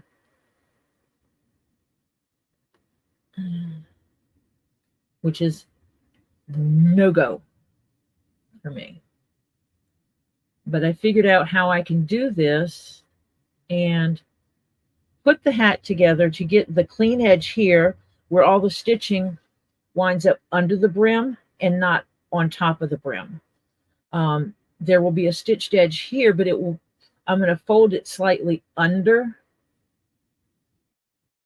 And so it'll actually be on the underside. You can see where I have the white line. That's going to be the stitch line. But I will fold it slightly under when I do the brim and do the hemming, so that I will fold this down and stitch under here to hold that inside seam in place. And it will give a nice clean edge here, which is what I was going for, all the way around. And I figured out how to make this come together, which again, it's hand stitched, where it'll come to a better point here. And that's where that top gusset meets the sides. So I will be sewing this one side onto the gusset, then the other side onto the gusset, then catching the front and the back seams. That's one of the things I did yesterday, and it worked. Then I'll sew these two pieces together, center back, and then sew the front to the back with the piping in here. And then whichever side I'm going to pin to the main body first, so it would actually be this side, the inside of the brim. I cut it back about 1/2 inch before I stick it together. And there may be two-sided tape involved in this. I'm not sure yet. Or a lot of clips. And I put that all the way around. Then when it got to where it overlaps, that's where I put the top piece under as well. But I can actually pin all the layers together.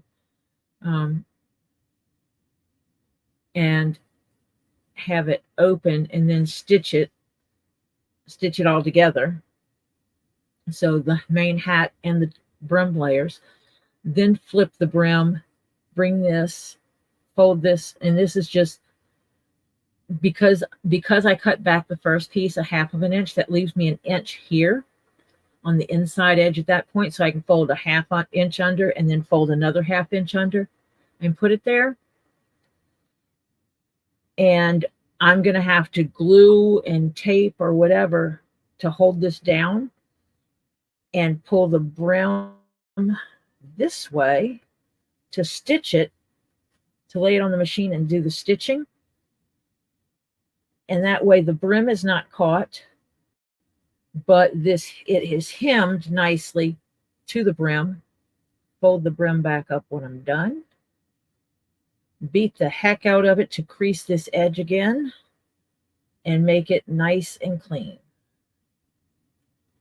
And this is what I figured out yesterday that I could not figure out the 2 days prior, because I was absolutely changing how I did this completely. Before, I sewed it together and left the raw edges, and then I cut it, and then I'll show you what I did. It's easier for me to show things than what it is for me to tell you.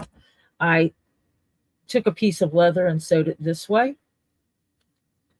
And then I rolled it over the edge like this. But then I had stitching on the outside.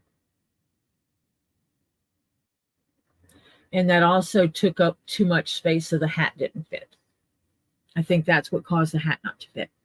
I'm going to cut my pattern and spread it out and add 1/2 inch to it, because it is going to be 2 layers of leather here, plus the 4 layers of this gusset, plus 2 layers of the hat, because it'll be the white and the blue. So that thickness is going to take up some of the measurement of the hat itself. So I think I'm just going to add 1/2 inch. I would rather for it to be slightly big. That's easier to fix than small, because I can't make it bigger, but I can make it smaller.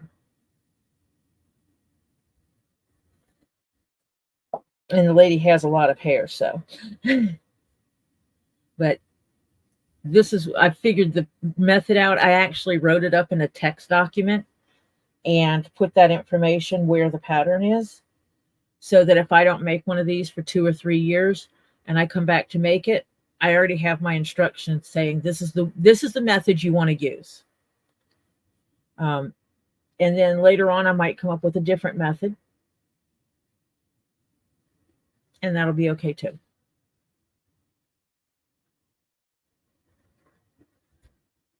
But that's what I did. It is almost 8 o'clock. So that means I have about an hour. Let me see if Lisa put when she's coming on. That's 2 leaves in a pod. They tonight is the night that they come on. Tuesdays and Thursdays is their night. Tuesdays is hang out, talk, play games. And she hasn't put on yet when she's getting on. But tonight is not their normal sales night. Lisa may or may not sell a thing or two. It depends if she has something new and what people want to see. But it's talk. Sometimes they talk about current events, Hollywood news, stuff dealing with the music industry, because Robbie from Get Swamped was in the music industry. He still has friends in the music industry. He played in a band out in California that was called Crayola Kids. And seeing him with long, frizzy purple hair, wearing spandex pants, and being this skinny little thing is just, it blows my mind. But he played in the band out there at one point, and at another point, he was the personal assistant to CC DeVille, who is a guitarist of the band Poison. That is, and his son, Robbie's son, Z, wanted me to make a hat like the black and red hat CC DeVille wore on tour last year when they toured, and I think he wore it the year before. Since Robbie knows him, I got Robbie to get the okay from CC for me to duplicate his hat. And so I made the red and black hat that was almost an exact duplicate of CC DeVille's. Yes, that Poison. And so I made the hat. And then last year when they toured, CC was down in Florida, and he and Robbie met up, and he got to see the hat that I made. He actually put it on, and it was hilarious because CC has a smaller head and Z has a big head. So the hat like swallowed him. And he made a comment that my hat was better made than most of the ones that he normally gets. And I told Robbie that it would be cool for me to design a hat for CC. And so Robbie got on the phone, and CC's like, hell yeah, why not? Sure, if that's what she wants to do, sure.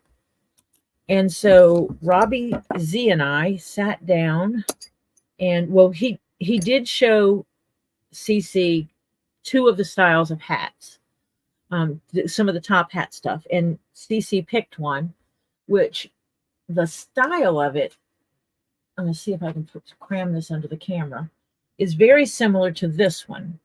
It has these connector pieces that go around it. It has multiple panels around it. It has a smaller brim. It is not a really tall hat. This one is, you're looking at a hat that's 4 or 5 inches tall on the body. The front of it, dead front center, is 5 inches. But it has all these neat panels in it. And this is the one that he picked. And so what we did was, dead center, mine has a little skull on it, but his has a bigger skull on it, and it is the Smokin' Joe. So it's the skull with the cigarette and the roses around it, and it's a silver tone piece that I put here. I altered the back so that this back piece, there's another piece that stitches in here that goes over on both sides, and it laces like a corset down the back. From the strings that we laced it with, there's 2 little sterling silver skull cages, and inside of each one is an amethyst. And then what I did on the side panels, there's 1, 2, 3, and 4. I cut out flames. Think the 1950s side of the car flames. And I made the flames going up. And I mirror imaged them so that they would look like this from one side to the other, from left to right. So that if they had a short flame sticking out, it was sticking towards the front on both sides or to the back on both sides. And I did that around the sides. And each one of those flames, I cut it out of this leather, like as in I made a hole in the leather, and put other leather behind it in 4 different colors of purple. because this is a purple. I don't know how well you can see it.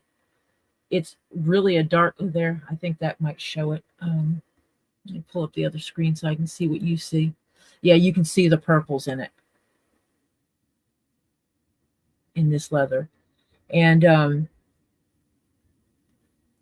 so yeah, and I finished it and I shipped it to Robbie because I would not in this lifetime am I going to ask CC DeVille to give me his mailing address. That's just, and I've scratched my hat. I can see a scratch in it here. But what I did was all these rivets on mine, they're little skulls on his. So he has 6 skulls on the top. And then here I did the bottom one as a skull with 2 that are not skulls. I could not fit 3 skulls on the sides. So it has very much a skull theme to it with the skulls on the top. He loved that. And it's the same as this is black, whereas the rest of it's purple and it's stitched in black. His underneath is not this purple. It is, I think his is black on the inside. I could not get the pigskin in this color again, or I would have made his that like that.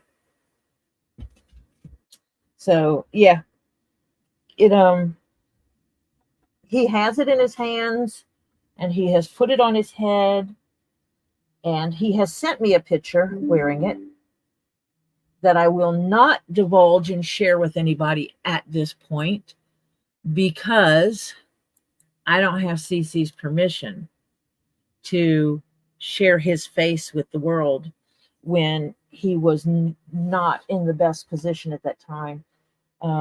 He has been taking care of family matters with his mother in the hospital.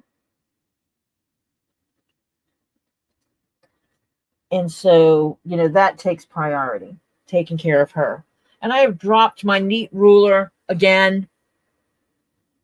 And I'm trying to find my little flashlighty thing that I keep up on my desk. There it is. There's my flashlight. I just don't want to scooch my chair over the ruler because it's my little 6-inch ruler that's a 1/2 inch wide. And how can you lose a ruler in... There's not a lot of space around here. Did it bounce? Because the floor is kind of dark.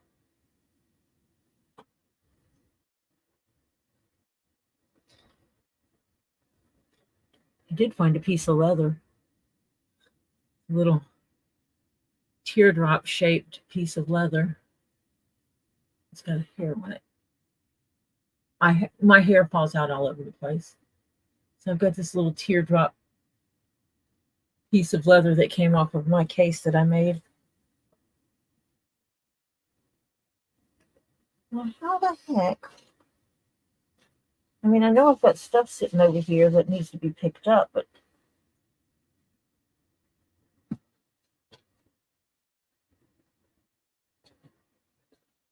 I have now successfully lost my beautiful little ruler that I got in that I was so happy about. There's my miniature bottles. I told people that I was going to, I should save all the little pieces that we refer to it as leather poop or whatever. I should save some for each project I do and put them in these little bottles and glue them closed and send them to people.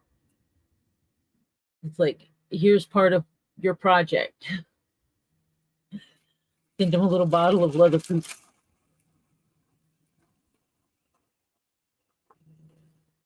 Because I wound up with these little bottles and I don't even remember what I bought them for. I'm sure I bought them for a project. But yeah, I lost my little ruler that's like this, except only 6 inches long. This is my long one.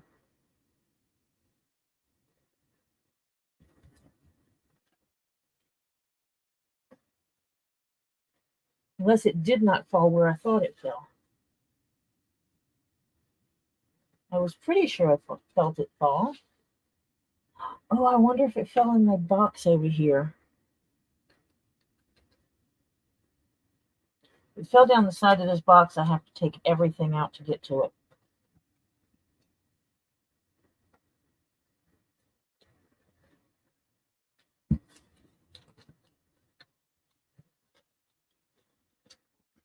Which would be okay,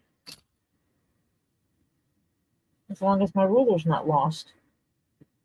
I found it. Haha, my baby.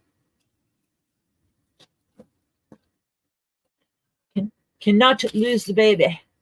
See, what I like about this ruler is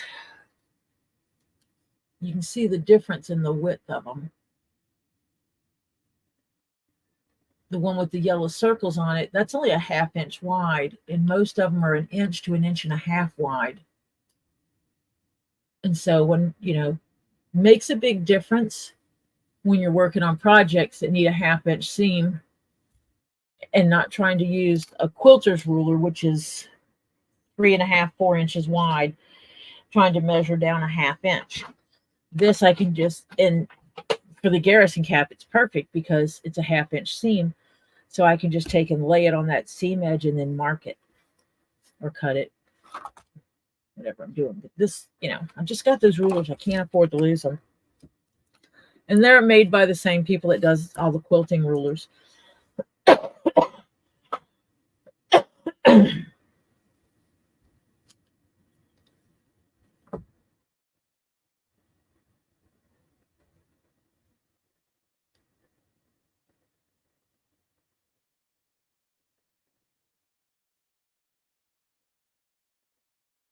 I don't actually I don't know if CC was on that.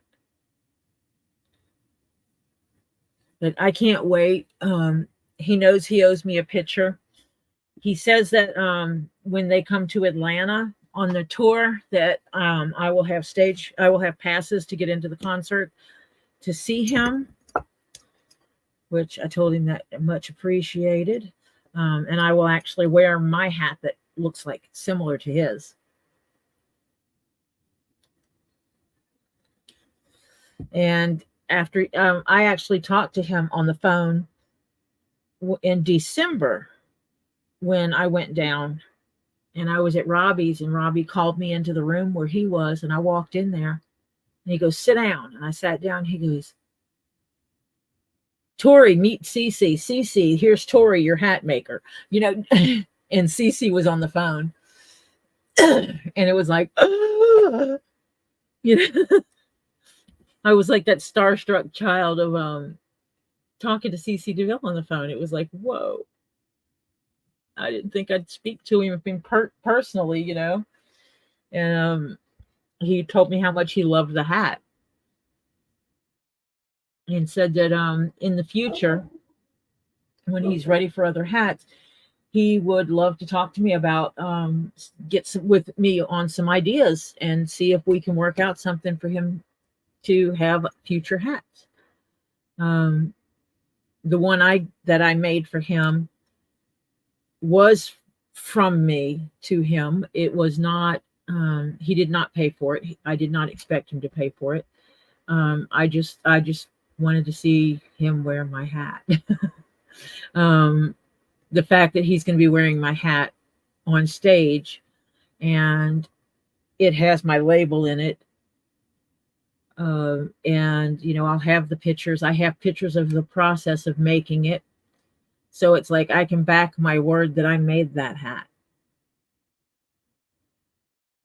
And maybe I can convince him he wants to post pictures on Instagram and tag me in them as his milliner, being a hat or a Mad Hatter. Either way, I'm okay with it. Either way, he can call me his Mad Hatter. That would just be really cool. I appreciate Robbie for making that connection for me, so that I have that opportunity. And it all started just because I said I would make a hat for Z and asked him what he wanted. And he said, "I want you to make me a hat like CC DeVille's." And I can show you the hat that I duplicated.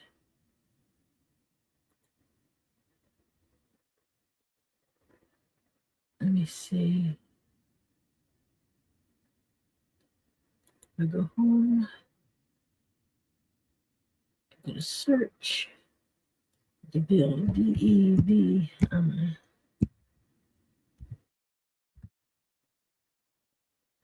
And CC DeVille is on Instagram.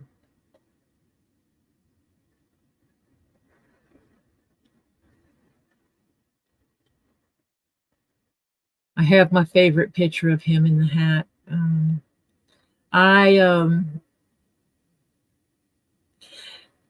We will say I definitely scoured the internet for pictures of him in his hat. The hat that I duplicated. I did a lot of research. I got pictures of him and looking at all different methods so that I could get all the different sides of his hat. I'm trying to find one that has a better close-up image.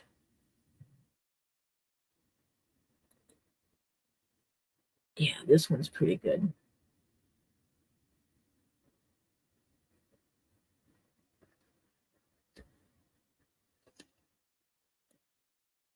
This one. Oh, come on. Give me a break here. I'm going to present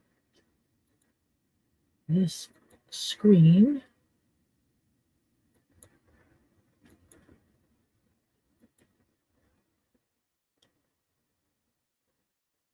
So that is the hat that I duplicated.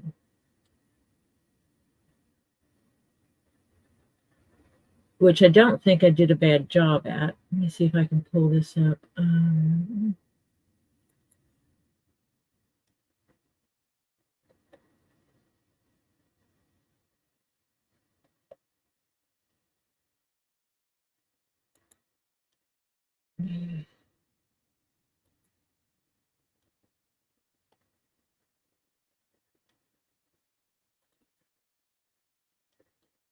Actually, you can't see it, so yeah, that works. Let's see.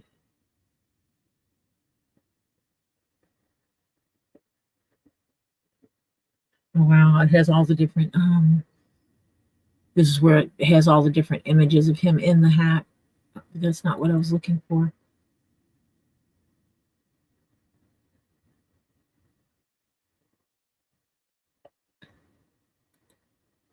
I was actually trying to find the image of the hat finished. Well, actually, let me change the screen for a second.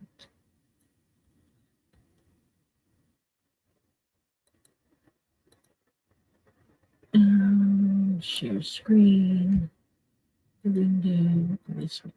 This is CC DeVille at the beach wearing the hat that I made Robbie's son. And you can see how the hat just swallows him.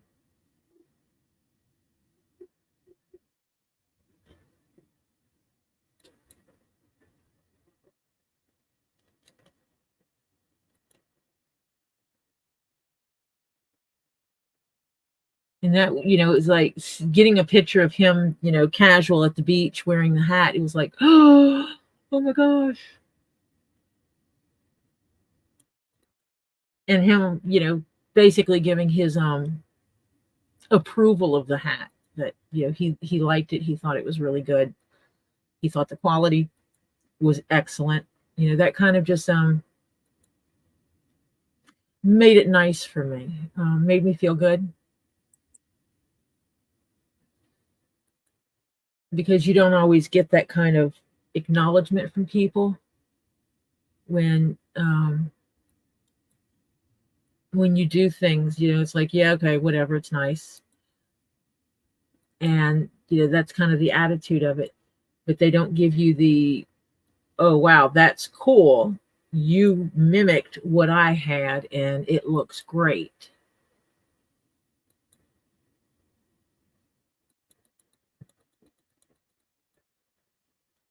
And this is before I delivered the hat to Z.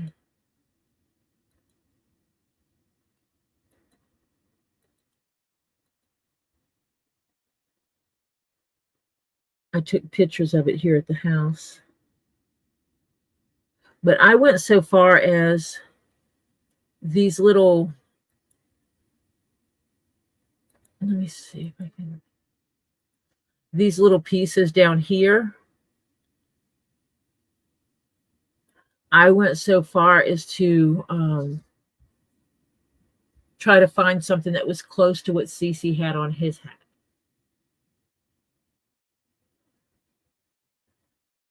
I went that far with it. Just trying to duplicate what he had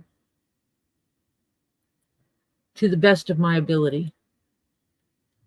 And he said I did a good job. So, you know, I got the approval from the owner of the hat, so I feel good about that.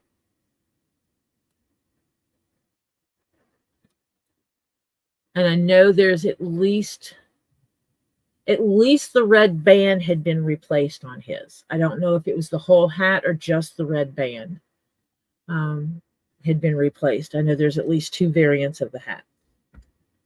And I know this because of looking at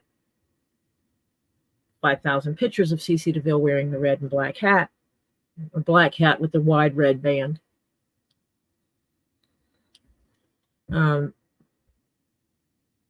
I looked at a lot of pictures and I could tell the difference in the material that the red band is made out of. One of them is much softer than the other.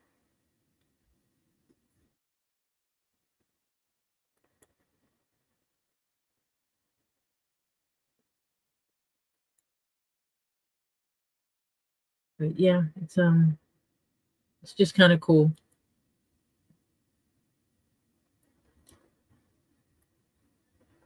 But you know, there might be a day that, you know, I get some recognition for making his hat, and someone else might want me to make them a hat. You just never know, and that is what's going to be cool. You know, it's like I can't wait for him to be on stage and people in the front row are videotaping him, and he's got the hat on that I made.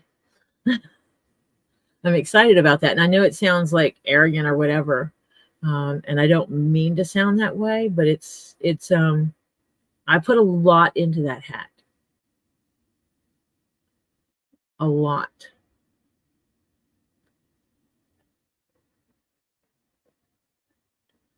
So yeah, I put a lot into making that hat, as you know, well, I do on everything I make, as I try to make it as perfect as possible. But I spent a lot of time on that hat. I sat here many nights. There's times I've recut out pieces because after I did the flame and started putting it together, it was like, I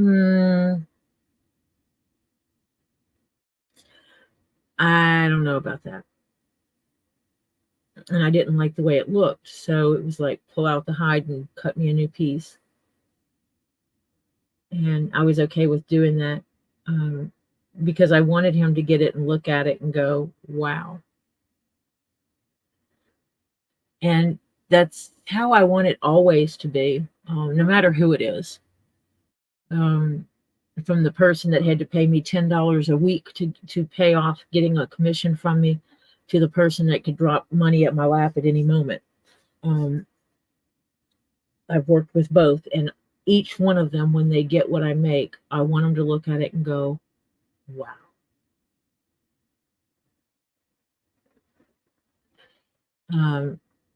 For Christmas this past year, I had a big commission, which was a chess set. And it was the chess board and all the chess pieces that were leather. And I did that. And I made it in the custom colors that were the boy's favorite colors. He's I think he's preteen or early teens. And so I made it, and his grandmother picked out the colors based on his favorite colors, and that's the colors I used. And any accents I needed with it, I found what blended. And I made the chessboard and all the chess pieces and the case that goes with it. And then I put together some more leather, and went ahead and made the checker pieces with the same colors as the chess pieces. And so I did that. And then I made a small box to fit inside the storage box for the pieces, so that it would broke it up into like 3 sections. And it had that center section, so I could put one set of chessmen on one side, the other set of chessmen on the other side, and then I had that center section. Well, I went ahead on Amazon, and bought some colored dice so that I could throw in dice that also matched it, because the main colors of the pieces were red and blue. One set was red, one set was blue. The checkers were the same way. And so I got red dice and blue dice and put in a set of each of those, because I asked, I said, does he play Yahtzee? And it's like, oh yeah, he loves playing Yahtzee. And it's like, okay, so if I put in 5 of each color, he's got 2 sets of dice for Yahtzee, plus dice for other games as well. And, and it's all in. So he got it, he opened it and loved it. And it's nothing like a young, it's like I've started this young child now on seeing what true bespoke goods are. Bespoke is a term that people throw around a lot. People that mass produce will say, we make bespoke goods. And it's like, no, you don't. You make mass produced goods. Bespoke is custom made. That's what I do. I get a person, and I don't pull something off of a shelf and send it to them. I 100% work with that person, or the person that's buying it for them. Like I did with the chess set. I worked with grandma because the child did not know he was getting this. And so I worked with the grandma, which is Marcia O, who comes in here. And I worked with her, and I sent her pictures along the way, and it was custom made for her grandson. There's not another one like it. I will not make another one like it. The backing of it is a piece of leather that I don't have any more of, and I don't know that I can get any more of, because a lot of the leather I buy is one-off pieces. So it was a hide, and the coloration of it from the dye lot, it didn't match the tone of 100% of the other ones, and so it got pulled and sold as a one-off, not the right color. And because some of these, like when I made Robbie's hat, the hide I used for him was one of those hides. It's from the same people that make the leather for Red Wing shoes, and they have very specific colors for their boots. This boot has exactly this color. Well, when the tannery, SB Foot, tans the hides, and they start going through them, if they have one that's even the slightest amount darker or lighter, they have to pull the hide. It doesn't match. It's not an exact color match. So they pull those hides and they sell them. And they sell them as one-offs. So you may never be able to get 2 hides that have exactly the same dye lot mistake in them. And it's the same way with some of the printing.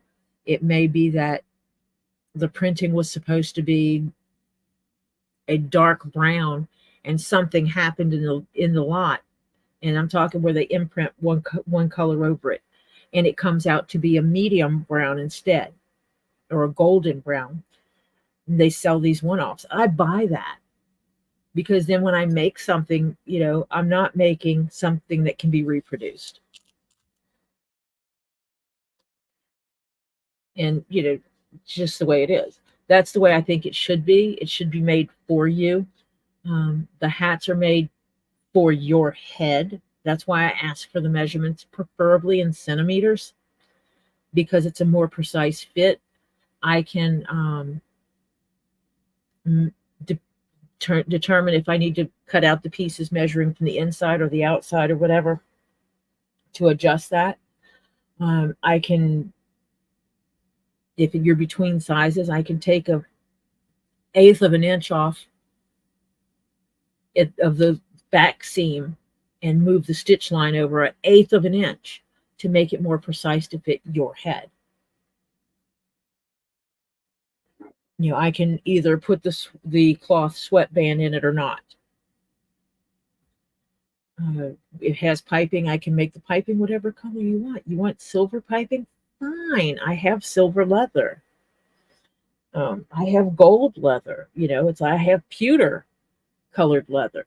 So I can absolutely do this. I can put piping in all these different colors. And I don't care if you want it pink, green, and orange with lavender piping. Okay, we'll get the materials and we'll make it happen. I'm going to be making a alligator embossed hat eventually, and it's in very specific colors, and the hide will be bought specifically for that project. I'm only going to buy the one hide. The chances of getting the exact dye lot and layout again from a different hide is slim, but that's how I like to do it. I enjoy having those pieces that are just unique. Could I replicate the hat I made for CC? Absolutely. And I will, for him. I did tell him that if someone came up to me and says, I want you to make me a hat just like CC's, I'm not doing it. Because it was about more than just making a buck. I can use the same base pattern. I can make it similar, but I will not replicate that hat. And being that I got the patterns for the flames and I altered them, no one can make an exact duplicate of that. And Robbie's son is the one who picked what flames we were going to be using. I was actually down there in Florida, and we sitting down there, and I was Googling different kinds of flames, and I pulled up a couple of sites that had them, and he looked at it. He goes, that one, that one, that one, and that one, because he knew I needed 4, and he picked 4. And one of the flames, when I got done with it, it starts off round at the bottom and it curves and then it comes up on one side, and it actually looks like the main body of a guitar, which I thought was really cool since CC plays the guitar. And if someone is paying attention to the hat, they would catch that, hey, that looks like a guitar. And that's kind of a tip to him, being that he is a guitarist. That's what he does. That is his musical talent, is playing the guitar. And so yeah, that was kind of, if I could have found a way to make them all look like guitars similar to some of the ones he has without it being brutally obvious, just like, whoa, you just duplicated the shape of every one of his guitars and turned it into flames. If I could have done that where it wouldn't have been so obvious and looked kind of weird, I would have done that in a heartbeat, because I think that would be cool, that he could just point and say, well, this is this guitar, and this is this guitar, and this is this guitar. Because I've seen pictures of him on stage. I know he has multiple guitars. And he has one that has flames.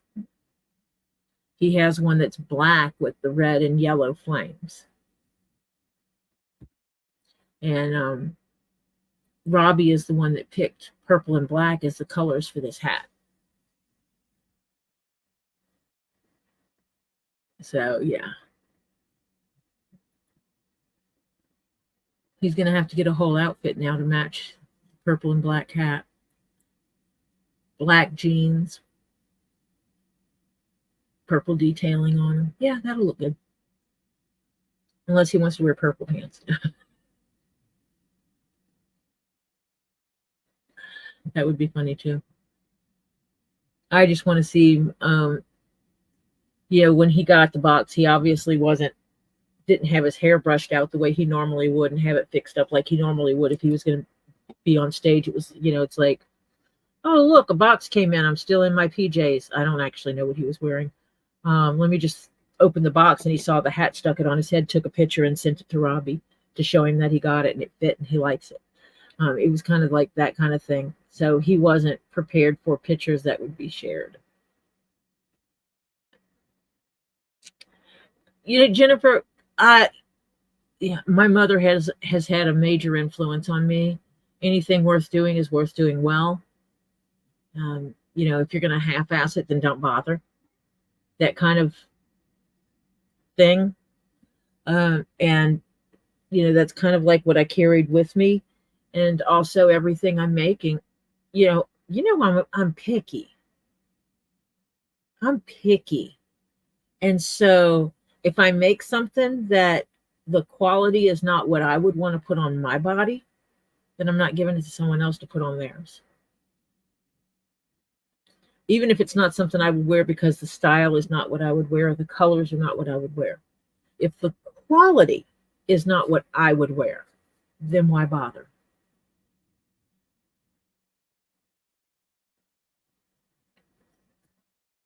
And that's just my attitude on that.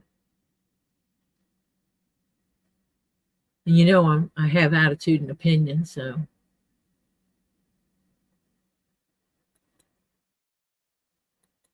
it's just the way I see it.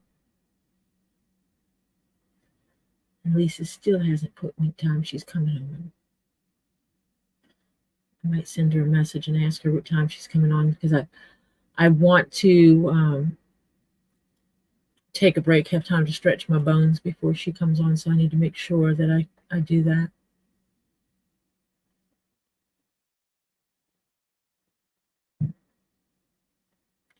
I just have to find her in my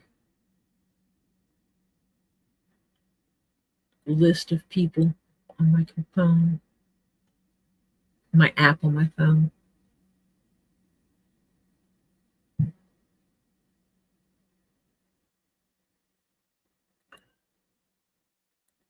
What time?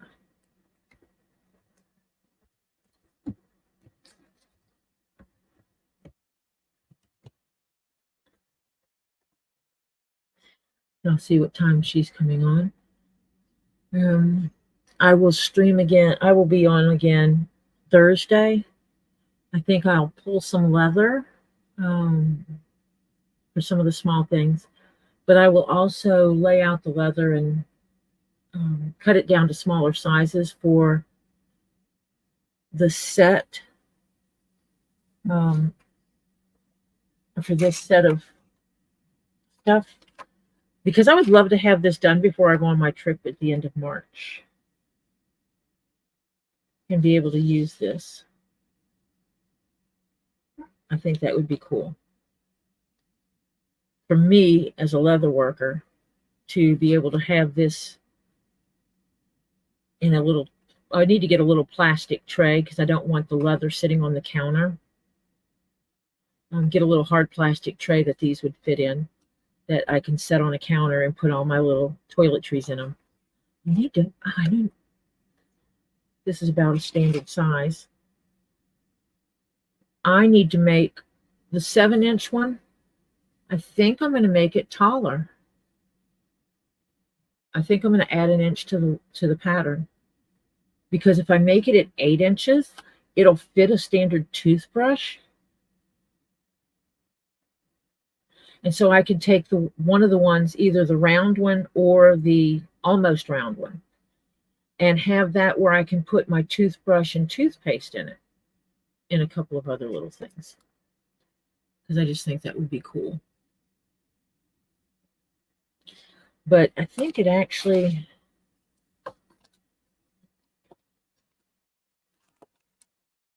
Yeah, this one, it would actually fit in this one. Because this one is 8 inches across.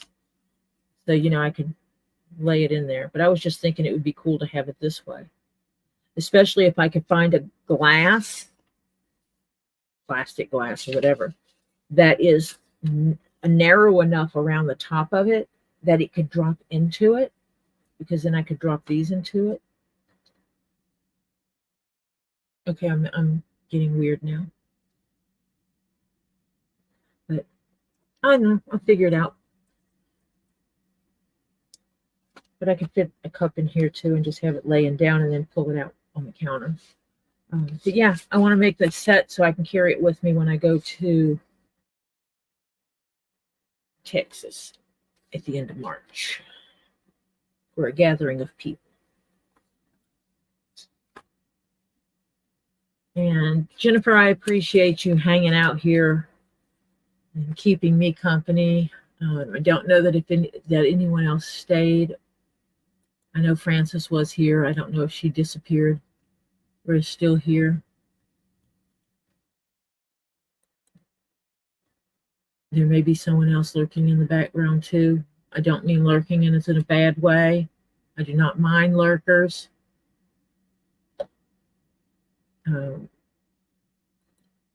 Like I said before, if people tune in and then walk away and just let the computer run while I'm online, that's fine with me, because I'm getting viewers. I'm getting the view from that. Even if you don't stay and communicate with me, I'm still getting the view from someone showing up and clicking the button. There have been at least 6 people who have passed through here because they're clicking the little thumbs up button. And I appreciate you, Jennifer. I really do. And I know I'm not going to see you this year when I normally would in November, because you guys are going to go off and do whatever it is married people do somewhere. And I know you're going to have a wonderful time with that. But I do hope that we'll get to see each other again. I need to find out if we're taking any trips up that way,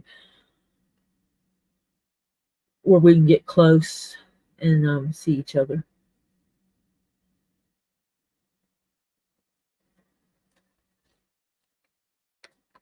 Because that's what family does. But if I go up there, you're missing out on Southern food. That's the problem. But I could probably bring a box of grits or so with me, and bring some stuff to make some biscuits and gravy. Make up a pot of etouffee. Maybe a little jambalaya.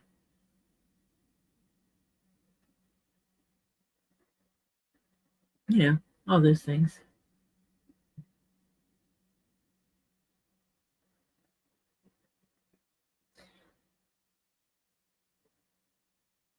Oh yeah, I know. You need to let your body heal. And I know it's not easy for you to just sit around and do nothing.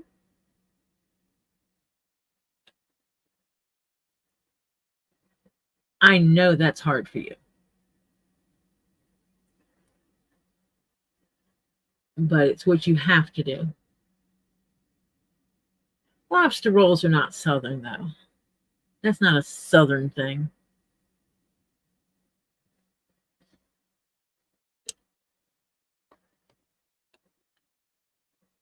The South is not known for their lobster trappers, fishers, or whatever they call them.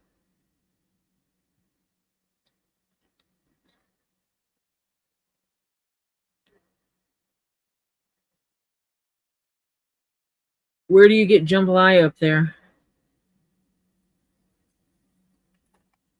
I can send you a recipe to make it, if you're interested. Jambalaya and etouffee. have my family recipes. I've made it forever and never had a recipe to follow. You just know how to do it. And some people wanted the recipe, so I had to do some creative processing to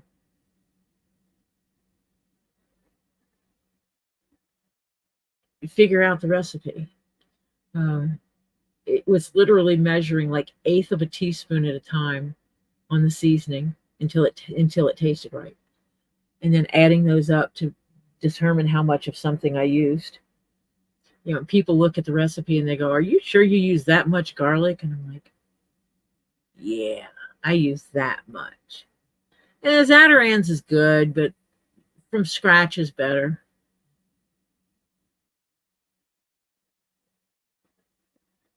But Zatarain's is absolutely a good to go to when you can't do it all by yourself, or don't want to do it all alone, on your own.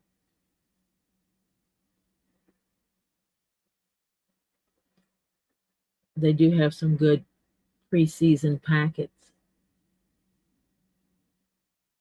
I've I've heard they're good pre-seasoned packets, I should say. I've not used them, but I've used Zatarain products before, such as their shrimp boil and crab boil, and they make quality stuff. So yeah. The other one is Emerald Lagasse. Even though what's funny is he's not Southern. Or Tony Chachere's is another one that makes really good seasoning. The Tony Chachere's original is what I use because it has such a good mix of seasonings. It gives that flavor, no matter what you fix and use it on. It gives it that hint of Southern cooking, Louisiana style cooking.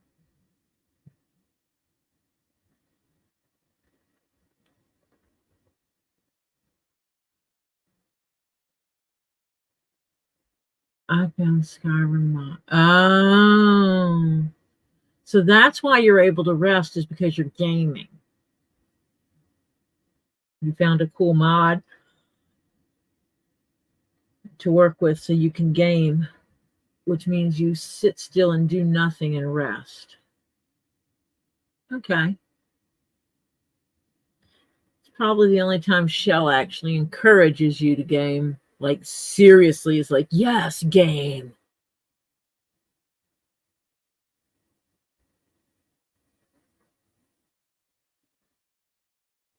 Yeah. And I'm sure she can. I mean, she lived there. I don't know if she's originally from there, like birth, but she lived there long enough that she should know how to cook the food.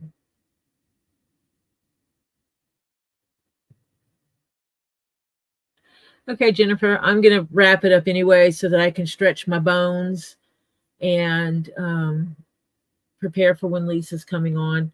I'll probably sit around and get some leather stuff prepped for Thursday's stream. I will talk to you later. You have a wonderful night.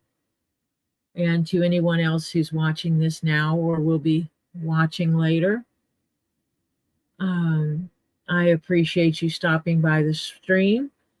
If you push the little thumbs up notification, that would be deeply appreciated. If you're so inclined to watch a lot of leather crafting, go ahead and hit that subscribe button and then hit that bell notification and select all so that you get all the notifications when I'm on, unless it doesn't work right. Hi, Marcia. And yeah, I do a variety of leather crafting projects. I've done some streams where I've made hats. I'm going to be making Garrison caps as soon as the leather makes it to my house, which should be in a couple of days. I've made keychains of a variety of different styles of keychains. I have butterfly keychains and dragonfly keychains that I've made for people that I need to get shipped out. I do miniature versions of hats for keychains. I have some keychains cut out here. This is a little Plague Doctor mask keychain, a little Indiana Jones style hat that can be made into a keychain, a ghost, a horse. So I have a dragon head. One, I have a dog, cat face, a bull skull, different kinds of things like that, and different kinds that are just shapes for keychains that I make up. No, Marcia, oh wait, which one? The rainbow hat is finished. I did finish the rainbow hat. Did you not get to see that? Because I will gladly show you the rainbow hat. And then I was working on Garrison caps and I ran into some complications and basically threw what I was doing aside and starting over. But the rainbow hat did get finished. I put the black band on it and connected it with rainbow rivets.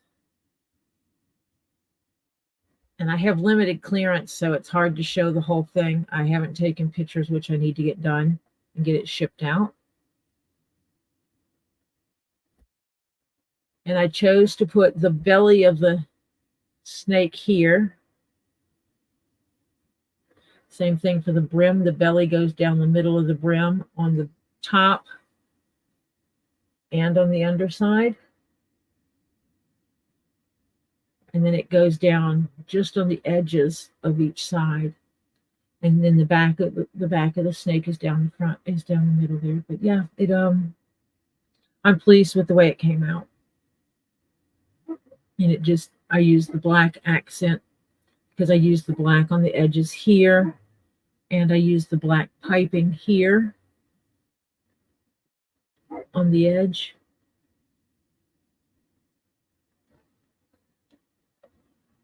So that I thought putting the black strap on it just looked, made it look right.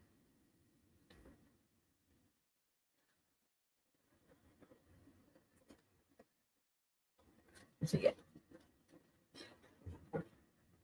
There's only one other thing I think I might do with that. Not sure yet.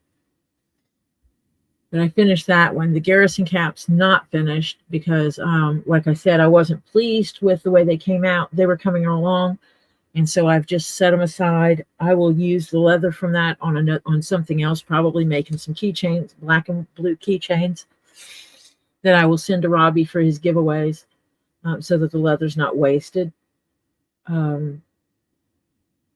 And I've got some hides coming in, and I'll just start over. Yesterday I spent going through the process of putting that specific pattern together to get what I was looking for. When I made the Garrison cap before, I used basically like a bias tape around the edges on the inside, and it made the hat too small because it took up too much space. And so I needed to find another method to minimize that. And I thought I had it down, and then when I was actually putting it together, it just didn't work. It just absolutely didn't work. And so I wound up cutting the hat out in cloth and just basting it together so that I could go through the process and work through the steps. And I did that yesterday, and I figured it out. And so I wrote that up into a little text pad note, and I saved it with the pattern because I don't make the Garrison caps that often.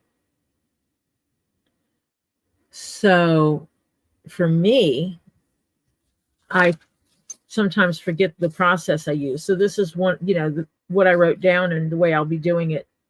Hopefully starting over the weekend. It'll be one of the processes I can use. And I will be looking at a better process to use later on. I mean, I have an idea of a way to do it, but I think the process that I'm going to use will work, and it'll work well.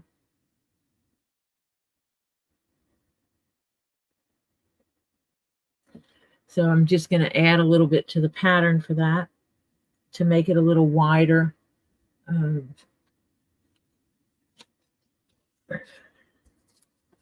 Which means I need to add to this piece and this piece. I'm going to add a 1/2 inch down the dead center. Then I'm going to fit this around it and see what that looks like, because it does cross over quite a bit in the front. And having it where it doesn't cross over, this much and only crosses over this much is not a bad thing. So I'll see how that looks once I get it, because, when you start looking at it like this, you're looking at right now a good almost 4 inches crossover in the front, and cutting that back a little bit won't hurt it at all. So tonight, while I'm watching Two Leaves in a Pod, I'm going to go ahead and lengthen this a 1/2 inch and lengthen this one a 1/2 inch. And I'll put a piece of paper, and I'll tape a piece of paper behind it, and then I'll draw these lines in and make sure the edges all match up. Make sure that these curves stay smooth there, and here and here, and then I'll sew it together. Yeah. One of the things that I was sewing the front and the back together on these pieces, then trying to sew the gusset in, and I wasn't getting clean edges on these points where the seams are. But I found if I make sure that I mark where to stop sewing on this part,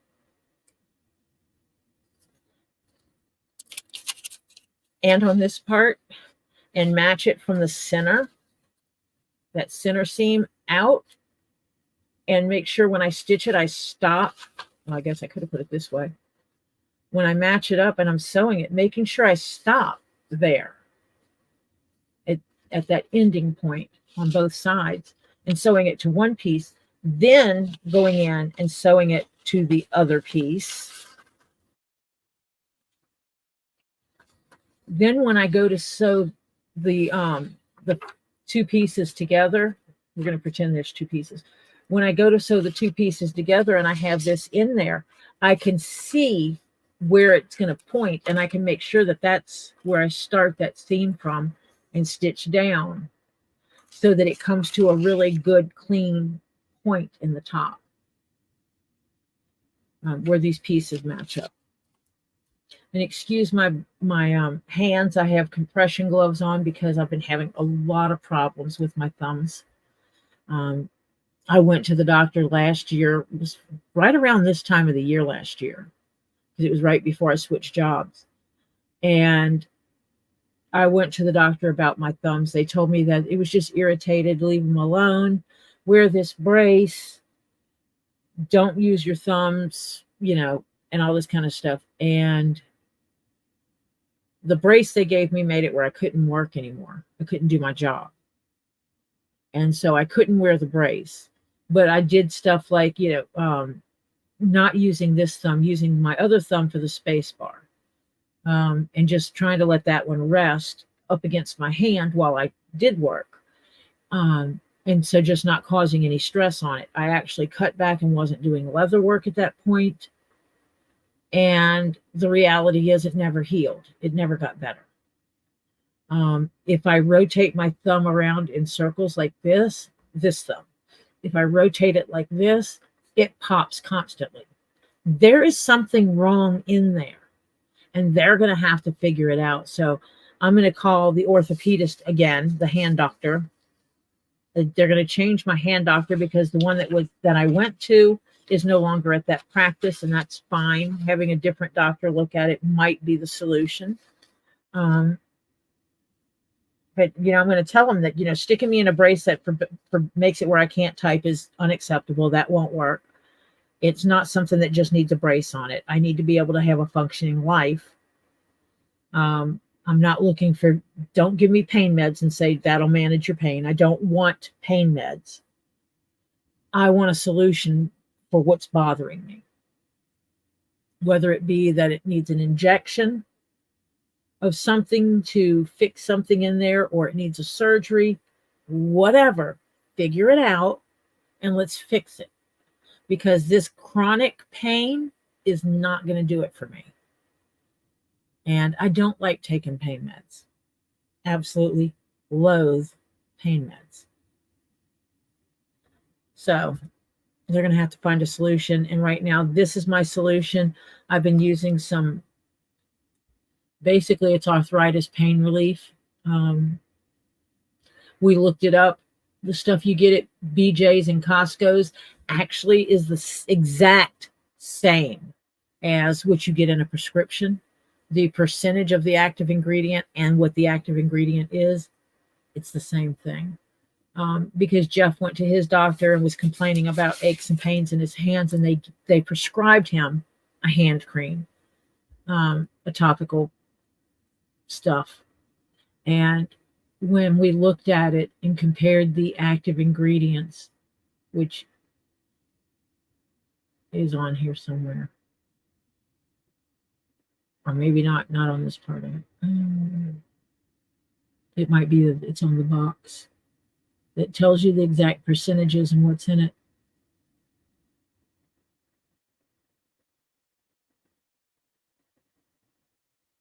Yeah, this has like the allergic warnings, liver warnings, stomach bleeding,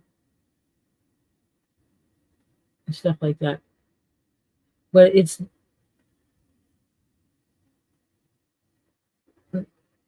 same as this right here. Let's see if I can get that one to see it.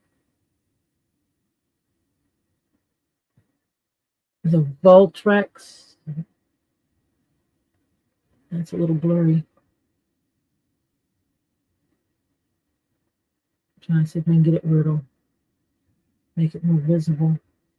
I wonder if I turn off the camera light, if that'll make it where you can see it better.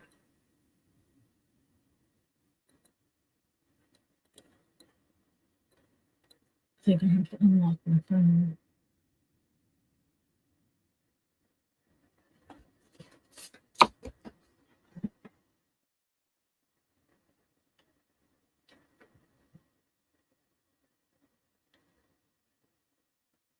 Let me see if I turn off that light. Yeah.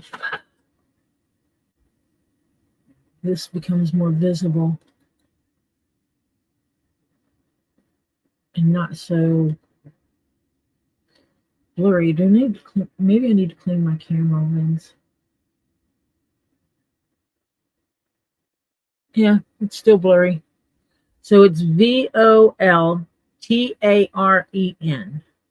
Voltaren arthritis pain. So that's the, I guess, high dollar or prescription stuff. But I take and I put a little bit on my thumb, and I sit here and rub my thumbs together, and I basically put it in a big circular. And when I got it pretty much dried, I go ahead and I put the gloves back on. And I've been wearing them for the last couple of days, more wearing them than not. They're helping. I don't like wearing them when I'm driving but I do anyway, because they have this rubberized coating on them. And when I drive, I have a tendency to, like when I turn, I will loosen my grip on the wheel and let the wheel turn back on its own and let it slide on my hands. And with this rubberized grip on it, my hands don't slide. So, yeah, it makes driving fun. We'll just leave it at that.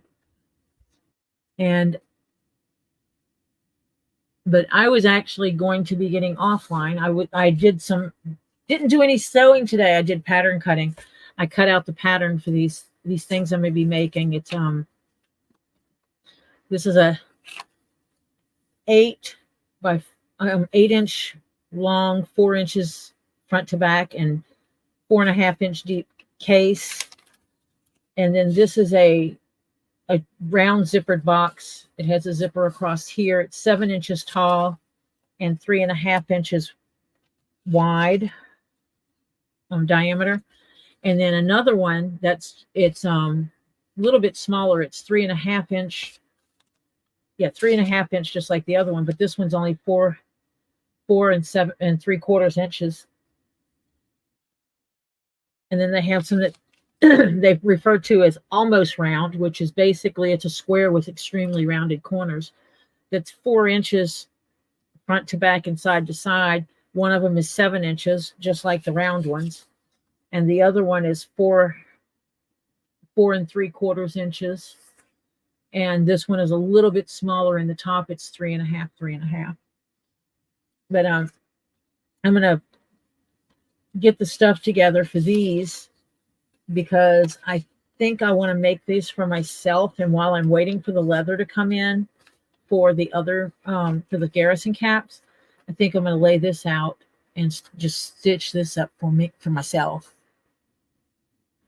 I have a trip at the end of March I'm going on, and so I'll start making this for myself. And when the stuff that comes in for the Garrison caps, they will get done first. Then I'll finish this up for myself. It's not too often I make stuff for myself. And then I will get on the shoe purse that I was making, that I have pieces of sitting around here. Get the shoe purse done.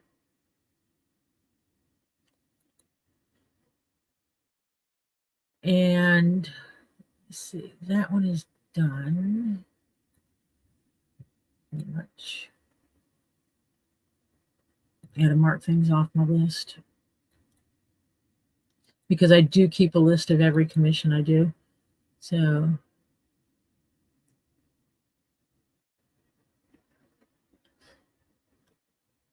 and then I have 2 people that have credit with me because they've paid in advance.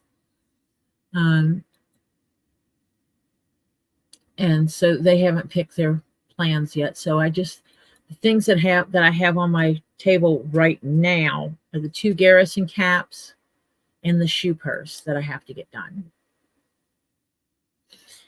And that shoe purse is going to be interesting to finish up.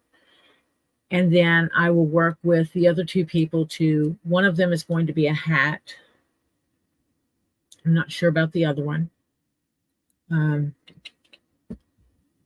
I do need to make myself a note because there's someone else that wants me to look at making a hat.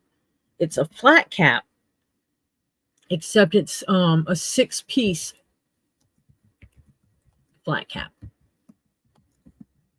And I'm thinking that if I take the flat cap I have and put the top of it together, so basically make it out of cloth and just put the pieces together, the 2 side pieces and the top, then cut it apart, I can come up with the pieces I need. I'm thinking I can do it that way. I won't know if it's going to lay flat until I do it and see how that works. Because I cannot find a pattern for a 6-panel flat cap. I have yet to find a pattern for a 6-panel flat cap. But I'm not done yet, and they haven't paid me any money because I haven't given them a price. And, she's like, I'm not in a big rush. I was just wondering if you could do it because I thought it'd be cool to have one. So the Garrison caps have been my nemesis of getting them done. I just want them done and out. So, oh, and then I have to give a price, which I need to put this up at the list. I have the thing that's going to be very interesting for me to do is I am going to be replicating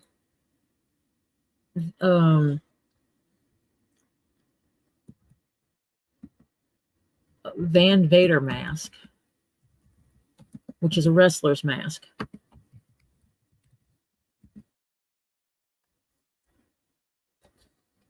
And so I'm going to be pulling up. I have one that someone sent me to pull a pattern off of. without taking it apart. So that's going to be interesting to do. I'll probably strap it to one of my dummy heads that I have. Hopefully I have a dummy head that it'll fit so that I can pull the pattern off of it. But I will be replicating one of those masks because getting them in leather that actually look like the mask he wore, you can't. It's really hard to find them. And when you do find them, you're looking at $600-700. It's insane. I think the prices are insane, and I'm the one, I make stuff out of leather. So I've got the Van Vader mask I need to give a price on. No, I've given the price. I need to give total with shipping.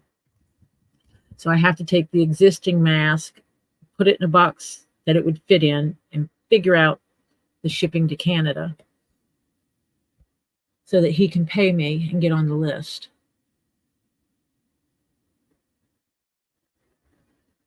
And so it's like I have, 2 commissions in my hands right now that I have to get done and out the door. I have 2 that are paid for, but we don't have what they are yet. And then I have one that's a definite commission.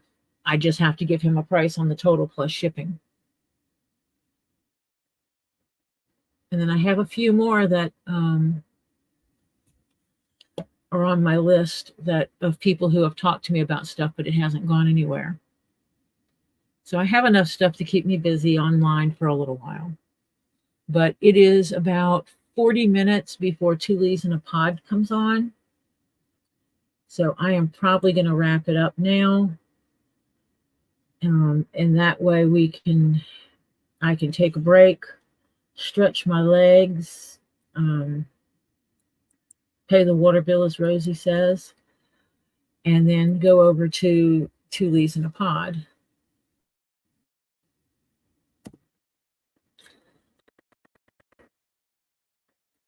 And let's see, did that not post? Yes, it did. And if anyone is so inclined, underneath the description of the video is my contact information, my social media. So my Instagram is on there. A lot of the stuff that I do is on Instagram. There's pictures on Instagram. There's a delay in when I do it and when I post the pictures publicly on Instagram or Facebook. And that is because sometimes the item has to be in hand before I can do the pictures. On some commissions that are to be kept secret, I won't be able to do them live. I will video doing them and then put the video up because can't let people see something, until after the fact. And good night, Marcia. Keep resting your body and healing. We're still praying for you. But I'm going to go ahead and log off for tonight. I have commissions to do. Like I said, Thursday, I'm going to be working on something for myself because I'm waiting for leather to come in. And then I will get back on the Garrison caps because I did figure out what to do and how to do it to get the look I'm looking for. And we will get back on those as soon as I have leather in hand. I will be taking a different approach to putting it together. Even the gluing, the way I glue it together will be different. So that I can cut back the seam allowances better. I will be marking the leather before I glue it and stuff like that. So I know where I want it glued. And yeah, I'm looking forward to doing some more stuff. I'm looking forward to getting these 2 out the door. So I will see you all on Thursday. Probably about the same time, 5:30, 6 o'clock, depending on the regular job work. Sometimes they take up more time than I want them to. I try to leave work at 5 o'clock. Sometimes I don't get out of there at 5. It might be 5:15, and so I wind up shifting my time back. But I'll put it up for 5:30 just in case everything works well and I'm able to get down here and get on at 5:30 to start working on this stuff. I'm hoping the leather comes in on Thursday. I'm thinking the white leather will. I'm not sure about the blue. if the white leather comes in, then I will start marking up the parts there and working on those, getting those pieces cut out, and probably finding a way that I can mark it. I think I'm going to have to invest in a marking pencil that's like a light blue color, and getting that done. And my husband's telling me he Discorded me, and my Discord's not up. So that would be why he can't get me. But I am going to be logging off of here for now.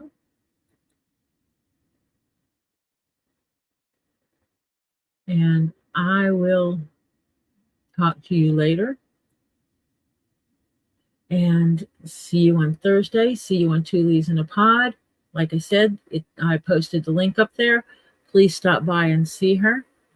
And we will talk to you later. Good night.